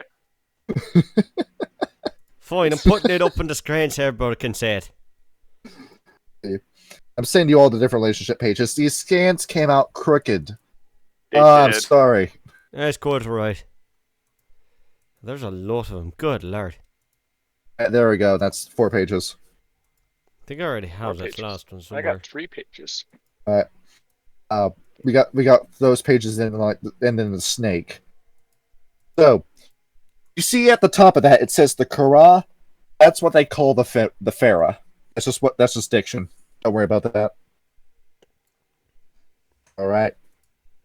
Going down the line, Ryan, should we do relationships now? Yes. Give me 1 second. I am missing one. I just don't know which one. There's a lot to come through. I posted them all in history pages. Oh, you posted one twice. That's why. I posted one twice. Yep. Ah, son of a bitch. All right. So we're gonna start with the Kara. They have seen. Yeah, there's only 3 pages. Never mind. Interesting. I'm just gonna read these off. I didn't Let's have do it. time to go through and read them today. Let's So do it. we have seen these places and done these things. We care for Gaia as we can, even as the worm thrashes in his jagged, crystalline maze. We do not judge the humans who have remade this world in their image. They are not our responsibility. But our brother Kara are our responsibility. We force them to do their duty and let them guide the humans as they see fit. Yet, my objectivity withers as I contemplate what effect many skins' treachery might wreak on our place among the other Kara. Sometimes I can scarcely remember their duties well enough to hold them accountable to them. The what is that? Ajaba? Yeah, the Ajua? job of the were hyena. The were? Ah, I see. Uh, the hyena's mightiest king was a fool. Rather than leading his people to do their duty, he fought his sister cousins for dominance of the savannas. He deserved to die. His people, however, did not. Brief surcease has been afforded them with Blacktooth's death. But will the remaining survivors capitalize on it? If they do not forego their dreams of revenge and get back to work, we will show them what it means to tend to those who suffer and lead the infirm back onto Gaia's embrace. See, they just want to help them get back on track. They don't want them to go down the same road as the Garou. Yeah. Basically. Well, passion project. The Anasi only have one sentence, and it is, they are only Clotho and, what is that, Lachesis? Yes. Trope's role is ours. Atropos' yeah. role is ours. Yeah, Clotho, Lachesis, and Atropos are the three fates, the weird sisters in Greek mythology. Right. Oh, yeah, that's right. That was from Hercules, wasn't it? Yeah, Hercules! Yeah. Clotho holds the spool that measures your life. Lachesis measures it, and Atropos cuts it. Hey, I'll share one eye. There it is. They say on Jason and the Argonauts, the eye. Clash of the Titans, the eye. Give me the eye. They also do that in, what was it, Percy Jackson as well? Yeah, and Hercules. And Hercules. He was the man who put the glad in the gladiator. Did they do that for God of War? I can't remember. Oh yeah, they had Clotho in it. She's like this disgusting body fat monster. Well, they had all three because he ended up killing all three. Yeah. He just destroyed the world. Best step. All I know of the proud brothers is that they are the keepers of secrets. That is good enough for me. If they discover our secret, they will not share it, but with each other. If they divulge our secret, they will die. Gaia is kind to allow us to pursue this self-serving end in a world that is not ours. The Corax. We need not fear our secret falling into any Kara's hands more than those of the Whispering Winds. Like us, Snitch. right? Like us, they watch and remember, but they do not respect what they learn. They give up every secret they uncover so that one knows the rest of the blah, blah, blah, blah, blah. Flock will soon as well. Will soon know it. Jesus Christ. Will soon know as well. And what the flock knows. Go ahead. Sorry. I pulled up those fate pictures. We can't show any of them because their tits are hanging out. But yeah, I see what you're talking about, Ryan. Yeah. And what the flock knows, the other Kara will find out soon enough. They hold a particular grudge against many skins as well. He has pulled the greatest coup of all time against the Ravens, and they have only just realized it. For centuries, the Were-Ravens have crowded around the Tower of London, although we know not why. What we do know is that many skins crept I can't even pronounce that. The word. Yeah. Word. Furtively into the tower very recently, and he told them something that stirred them into a frenzy of activity for months. We do not know what he said, but we know that the Whispering Winds have uncovered his trickery trickery at last. I can't fucking speak today. Holy shit. It's okay, neither can Many I. of them Many of them have made it against a singular pursuit to hunt many skins down for this outrage, and scatter his bones on every wind.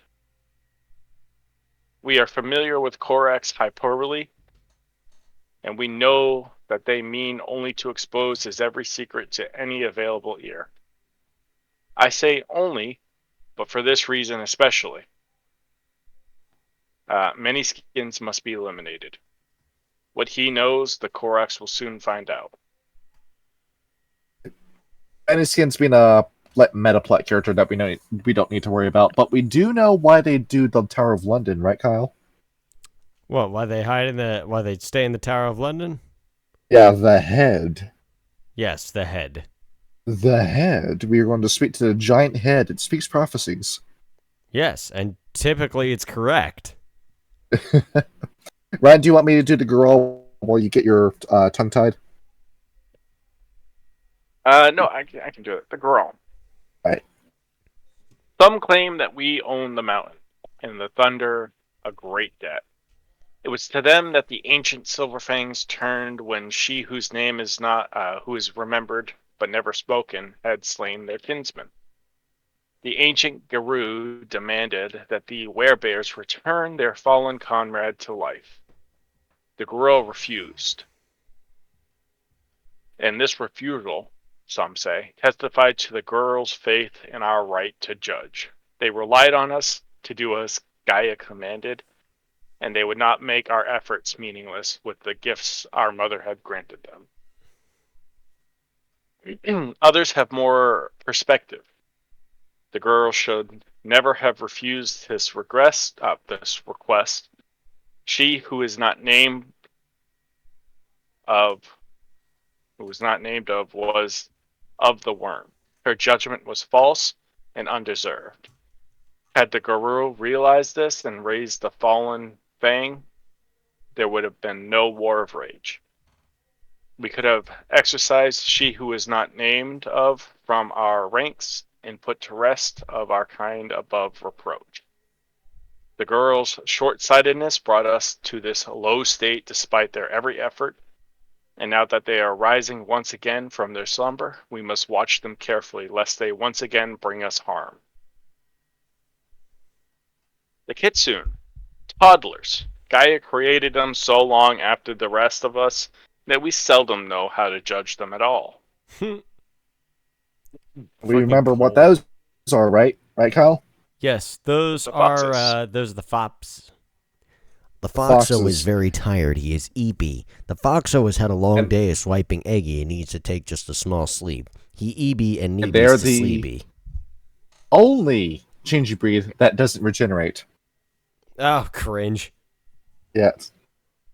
That's you got to be extremely careful when you play as one of those. In fact, they don't even have their own tribe book. All their information is in Rage Across Asia. That kind of sucks.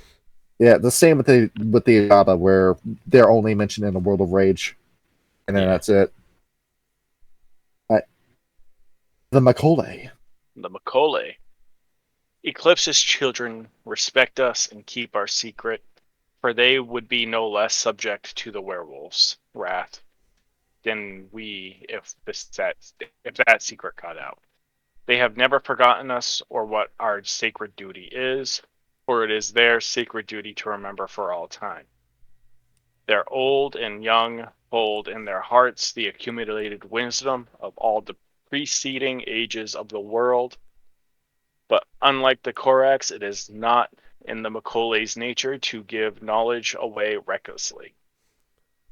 Even should many skins come among them with a loose tongue, they would not be moved. They would remember always who it was that told him, but they would not continue his work for him. But when I think of on Eclipse's children, I cannot help but despair. Why would Gaia not give us all the potential to see the tapestry of time as they see it?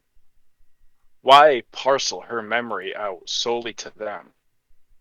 The only answer I can fathom is she knows not that only they will survive the wars and devastation that that are to come when the worm breaks free of the weaver's web at last. Hmm. Does what can we gather from that? They're jealous. Jealous. You hate me because I'm handsome. Oh no, they're No, just like, why the fuck can't we learn what they learn? Like, just why is it just them? Why Is it can't just I have their memory? Why can't I have their memory? It's because Gaia said you can't do it. You're on this earth for a specific reason. It's called Dharma. You grew up in India. You know what this kind of stuff is. It's It's like, not your job to do it, so therefore you don't get to know see it. these water logs right here that eat things? That's my friend. They know all of my favorite things. There it is. Swims down a creek and a nail bites your cheek. Yes. I'm going to pull up a gif of a snake swimming while you talk about the Noisha. The Nuisha. We will not be mocked. Honorable Sesha. God damn it. Our survival is not the punchline of a joke, nor will our death be any laughing matter. Many Nuisha could respect this, but only in the abstract. Most would laugh at the thought that that they know could, Jesus Christ, that what they know could doom an entire species or rekindle the war of rage and doom the entire world. But many skins is in just such a position. He is too old to maintain any sense of perspective on this matter. He will tell others that we still live into Malthies? Malpheus. Obvious. Into Malpheus with the consequences.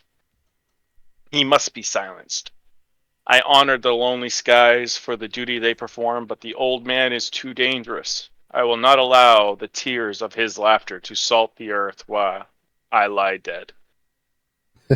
I will not allow his laughter to be the last thing Gaia hears before the worm strangles her to death.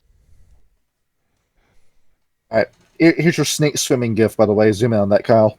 Yeah, give me a So, yeah, remember when we were talking about, like, half that up, when we were talking about the Noisha, when the correct said that the Noisha were a mistake? And then you start looking over the Noisha and you begin to realize, yeah, Gaia, why did she make the Noisha? for I fun. mean, they don't seem to really do anything, do they? No. We're just here to have a laugh. Life's just a big joke. I'd love to help you in the fight with the worm, but I'm too busy giggling over myself. They inspired the lyrics of Jimi Hendrix. There are many here among us who feel that life is but a joke. They told Jim Morrison, "Hey, it'd be really funny if you pulled your penis out on stage. Don't worry, nothing bad's going to happen." They're the were-clowns. Where the clowncore band, they're both Noisha. Now, if I were to be witty in our Nuisha video, I'd fill the comment section with a clown emoji. Nah, I just put them in the description. The rats. The ratkin. The fires that cleanse are repugnant. Vile. Repugnant? Repugnant. Oh. Well, you learned something new. Repugnant, vile, and scurrilous. And entirely within the bounds of their duty to be so. Gaia created them to destroy humans when the humans grow too populous, and they relish their work. We cannot punish them for their zeal. But the same zeal is simultaneously attractive and repulsive to the worm. When a ratkin enjoys his work, we respect him. When a ratkin revels in his work, we become his shadow. When a ratkin lusts after his goals and the means of achieving them drive him more than the ends, we enable another zealot to take his place. They do not know of us. They do not care that we exist. Oh, they do not know of us because they do not care that we exist. We are casualties of war that has so embittered them. We are the rallying cry for them against the Geru they hate. We respect them as they respect our memory, but we do not shy away from judging them. They are the fires that cleanse, but they may be the next to take the path that the Garrow's White Hallowers traveled. Really? Hmm. Huh. I'm going on with the rats. Do we have to do an episode about them in the future? I think we might have to. Of course. I think we're going to have to put them on the schedule for February. I think so. So Ratkin February. We gotta listen to the song "Rats" by Clutch. Ratawary? Yes, Ratawary. Ratawary. Happy Ratentine's Day. You got Toreador and Ratkin that signed up for February. February. Jesus Christ. February 2. That's the day I decide what the weather's going to do. Yes. Is our birthday in February? No. Is your birthday? Are you the birthday boy this year? I mean, every year. Every year. His birthday Put a is... party hat on him. Grimm's birthday is his favorite national holiday. Everybody takes it off. Worldwide peace across all 3 nations. Yeah, because if anybody fucks up Grimm's birthday, then they're gonna fucking die. It's a national ceasefire between the worm, the weaver, and the Garrow. The Garrow. Yeah. It's my party, and I can destroy the worm if I want to, and I can be as entitled as I want to, and I can deny my war crimes if I want to. I'll even bake him a cake. And you're going to douse it in whiskey. Fuck yeah! Have you ever had an apple bourbon cake? It's spectacular. That's a real thing, by the way. I've had it. It's awesome. The apple bourbon cake. Yes. See, well, I'm going to pull up a picture of this while you talk about the Rokia. The Rokia. Let me pull that up. It's right here. The Ever-Waking. Our second closest cousins. Where we make our home in Gaia's lifeblood, they revel in Gaia's very heart. Their duty does not bring them ashore, nor does our duty take us out into the territory. They live and thrive alone there, and they police their own.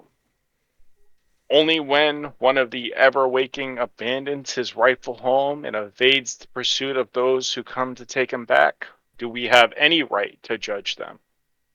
But even then, we trust the Rokia the most, and fear them the least with the secret of our existence. Sharks. You don't always trust a shark. Yep. They're cool, evidently.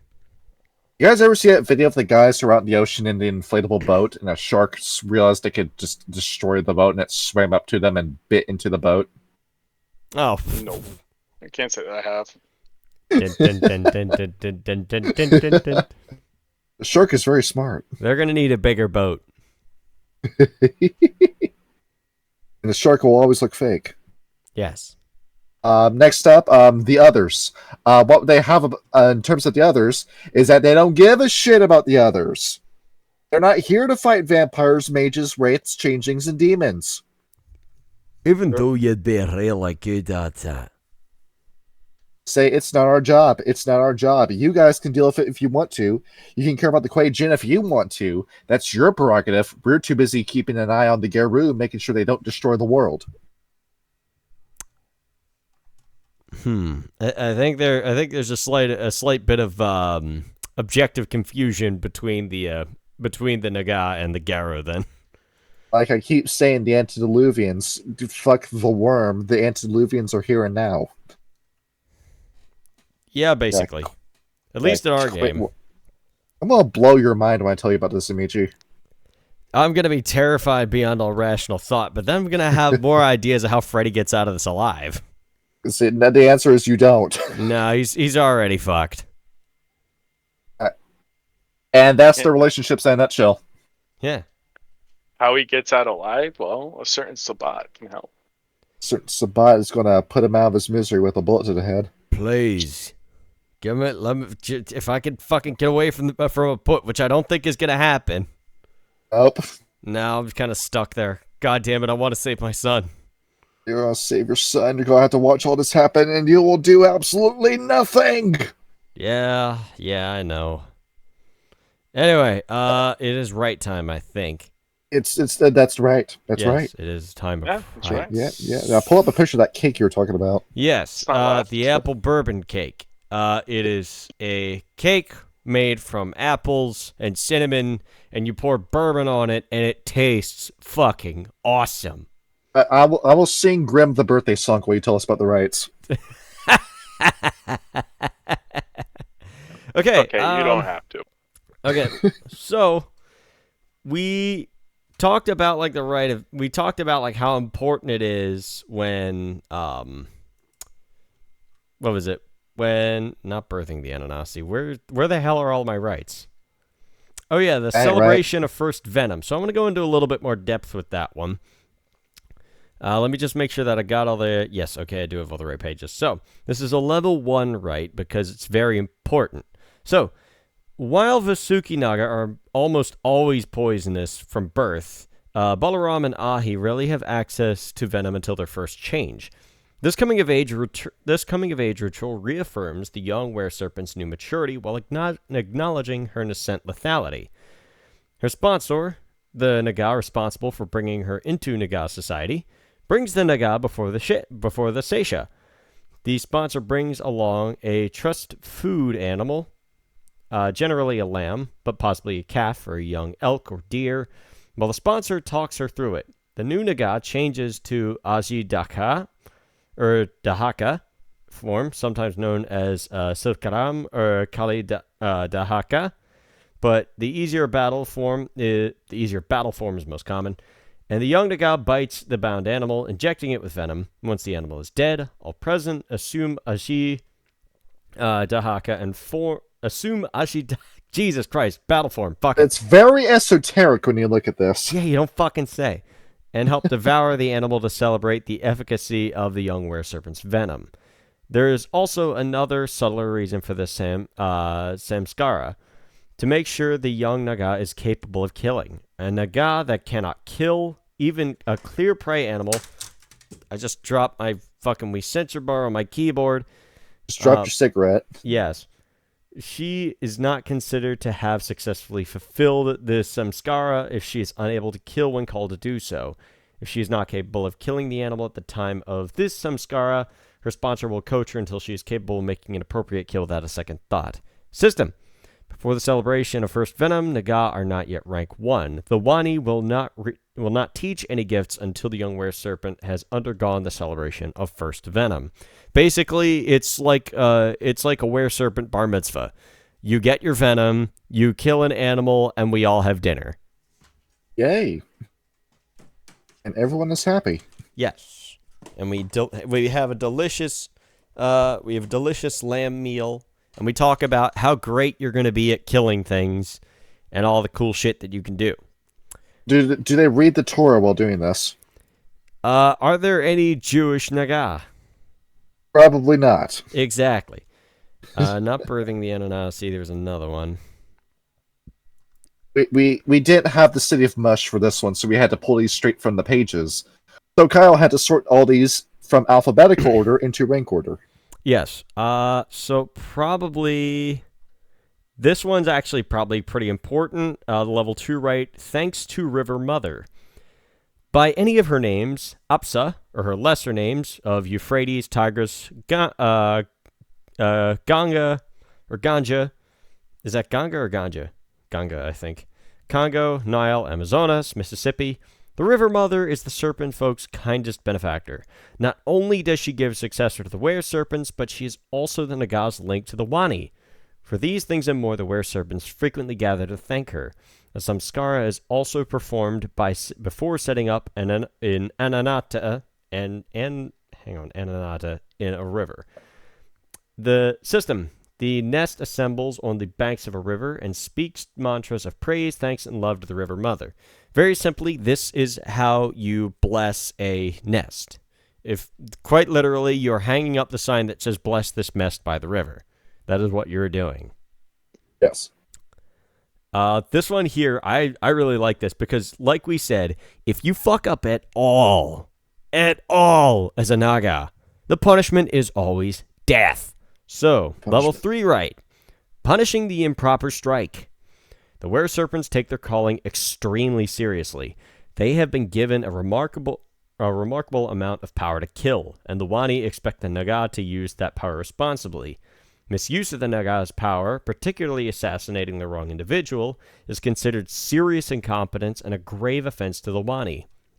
Were-serpents have a certain latitude in the execution of their duties, but any Nagah who kills the wrong target while allowing the real target to escape more than once will be punished. The Sesho waits until the nest returns, at which point they make their accusations. The offending were-serpent is given the opportunity to introduce mitigating circumstances. The nest of the accused is expected to defend their nestmate. Given the close-knit nature of Nagah nests, it would be odd for them to do otherwise. If the accused is acquitted, he is free to go, though his future performance will be scrutinized. If the defendant is found guilty of 2 or more improper assassinations, a circle is branded over his heart, indicative of where the spear will go should he repeat his mistake. The circle brand is an emblem of incompetence and marks the one who wears it as a figure of pity and disgrace.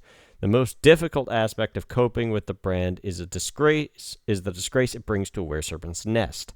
System. Nagah having no formal renown system, there are no real game effects for this punishment.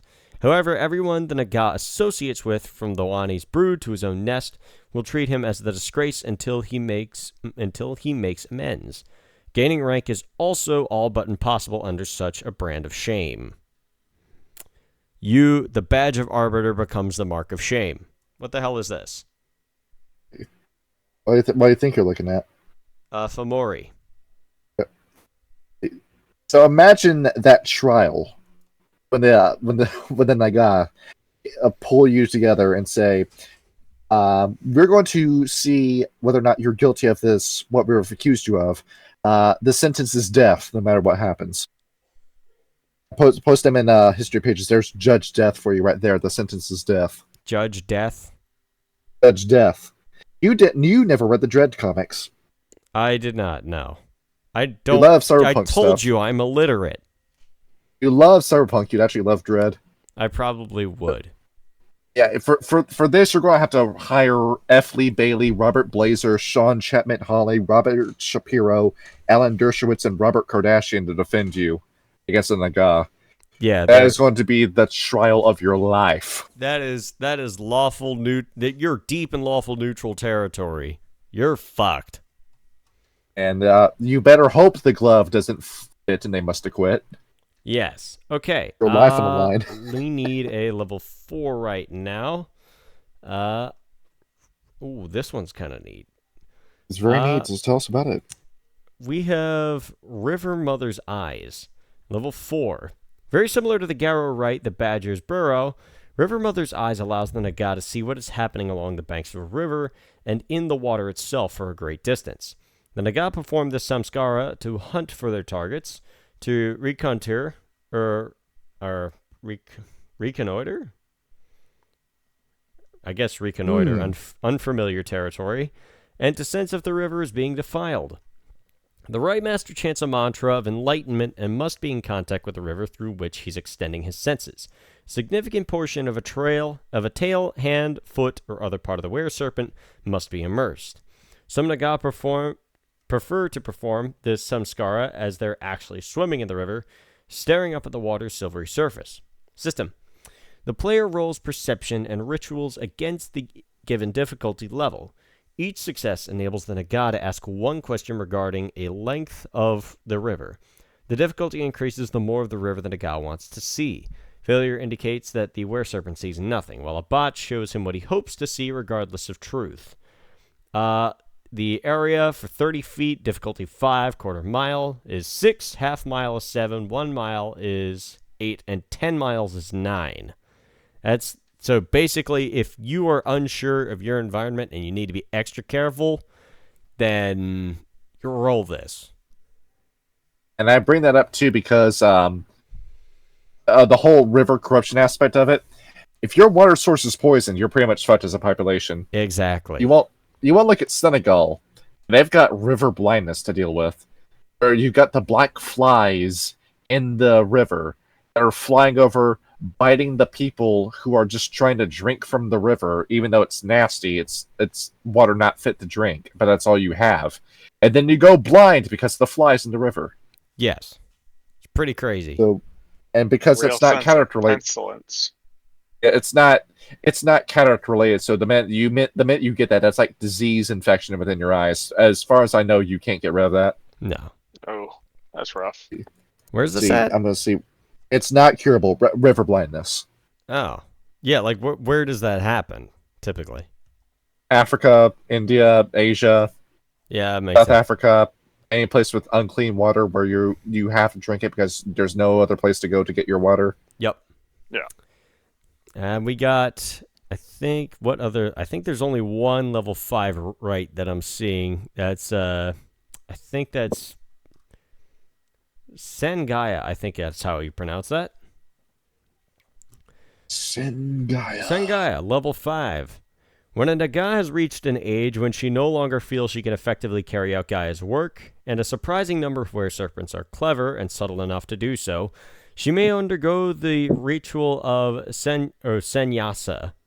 That's how it is. That's renunciation, and forego service to Gaia for the remainder of her existence.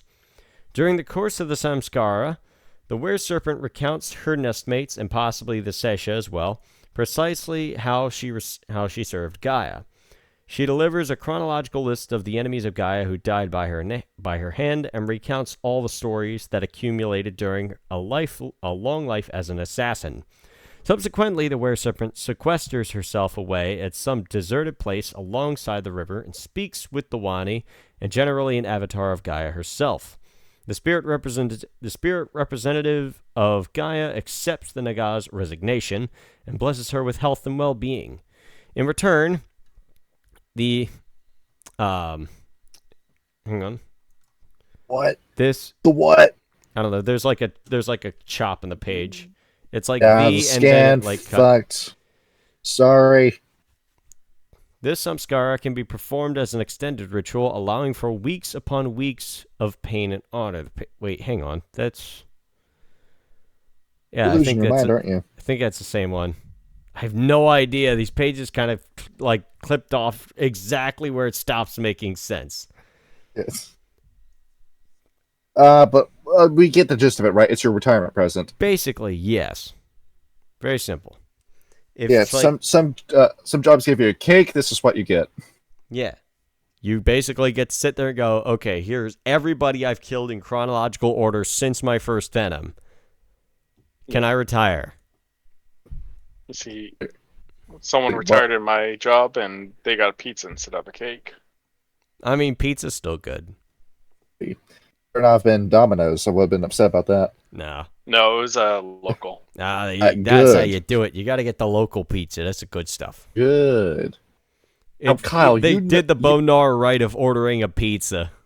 to ride the pizza. I love the rite of pizza so much. You want to see if the changelings know how to make one? What, a pizza?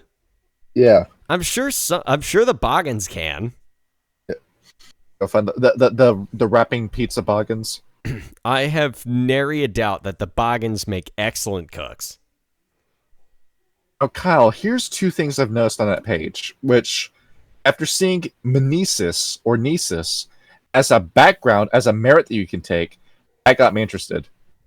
Mnesis? So, yeah, remember merits? the memory of Gaia?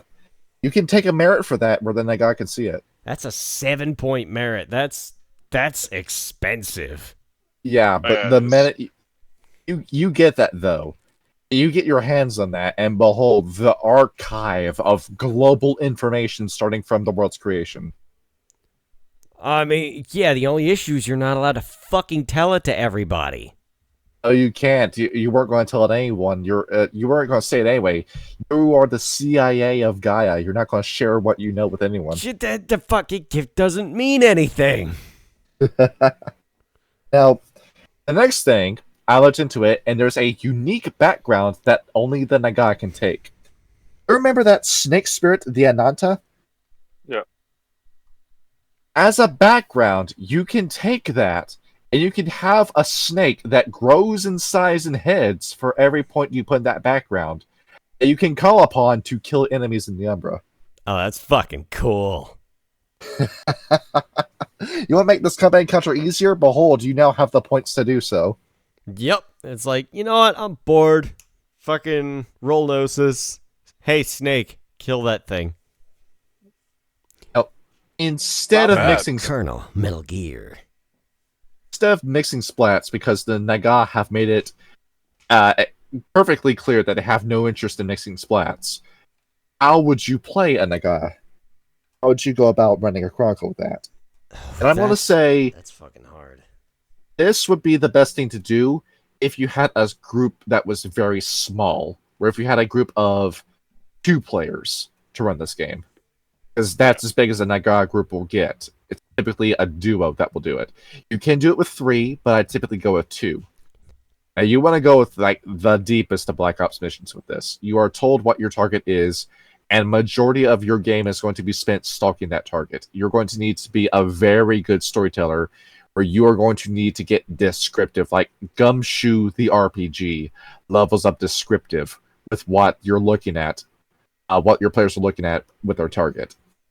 We'll do a hypothetical. We'll say you're going after Tyler, where Tyler has become corrupted by the worm, and you need to kill him. Yep. Easy. Evil Tyler be like. Evil Tyler be like, no, I don't feel like drinking. You gotta keep an eye That's on when you him. know something's wrong. It's like, Tyler, do the you me- want a drink? I'm all right. No, if Tyler Not stops really. drinking, then Not he's feeling it. deep in Hirano, where he knows that not even alcohol will help him. This is how you do it. You, the 2 Nagah, you've got to follow Tyler around because he's a whispering rover. You got to figure out where he's been. Does anyone know about Tyler? Does anyone know him as a person? Can we gather information about him while keeping ourselves secret? We can never let anyone know we're a Nagah. We can't let anyone on that we know he's a werewolf. We can't let anyone in on the mission. We've got to gather this information as secretly as possible, which probably involves going to Cairns and Seps, meaning that we might have to go into the Umbra and do the best we can to go unseen while inside the Umbra, along with talking to spirits that we hope and pray will not reveal this information to anyone else. Along with that, we're going to find out where he's going next as a Whispering Rover, follow him to that destination, find out why he's going there, and then after he gets there, carefully observe him, check out any sort of worm activity he's doing, and the minute you get the clear shot, take the shot because you don't know when you're going to get that shot again. Yeah, that's a very fucking intense game of cat and mouse there. It's going to have to be a game where any one mistake will end the Chronicle early. It's going to be a short game, but it's going to be a very interesting one for you and your players. Yes. And I think that does it. We finally did a comparatively shorter episode for Shit. once. I was muted. I said that's definitely a good one-shot material. Yeah, Yeah, I think good that's one pretty shot. neat. I think. Well, I'm going to say it's probably more like a 2-shot with all the information you have to lay out along with character creation. But yeah, you're right about that, Ryan. Yeah. So if we have nobody show up for a session one day, we can just do the Nagah hit job. Yes. They're following, And- what's his face? Storm of the Shadows or whatever. Wrath of the Storm. You hate him that strongly. No. Let's just tank he's And- dumb. And do we have anything else we want to say about the Nagah? The snakes are cool, but it's really hard to put them in a game. It is. True. You're not supposed to make it obvious either. Yeah, you gotta be very careful about that. I could tell you at the end of Rage Across New York, I could say there were Nagah in the game, and you say where, and I'm going to say I'm not going to tell you. And there probably already are, as far to our knowledge. They're like, the Ratkin are repelling Lamau. You know, I don't doubt for a fact that there was one in the concert. More than likely, yes. During a little concert scene with Dreamkeepers. No, Dreamcatcher. I bet I can pinpoint the exact one. I rewatched the episode. You're gonna send me a screenshot with a blue marker circled around the suspected snake. Yep. Yep. Fucking And- Joke's on me. Grim the investigator. Joke's on me. It's actually Freya. There we go. She's the secret snake woman the entire time. Fuck, Yep. dude. Secret snake mage. Secret snake mage. See, it's always the snakes. And once I don't want to make this about myself, but the Summon Vion for a 3.5 project, reading the Nagah book has really helped me develop them. Because I've noticed we have a group in India, sure, but I don't think we go enough with the ideas about like Vedic culture, Vedic past, Hinduism as a mythology, Indian culture, where I'm looking at all of that for a 3.5 project we're making, and I'm thinking all the stuff that I noticed is missing in the Nagah book in regards to what I would have liked to have seen in regards to Indian culture. I'm putting that in the book. It's now, after reading this, I've got a small checklist in my mind as to what do I need to put in. So, very happy that I got to read this, because there's a wolf in India, the Indian wolf that nobody really knows about or cares about. Would you like to see it?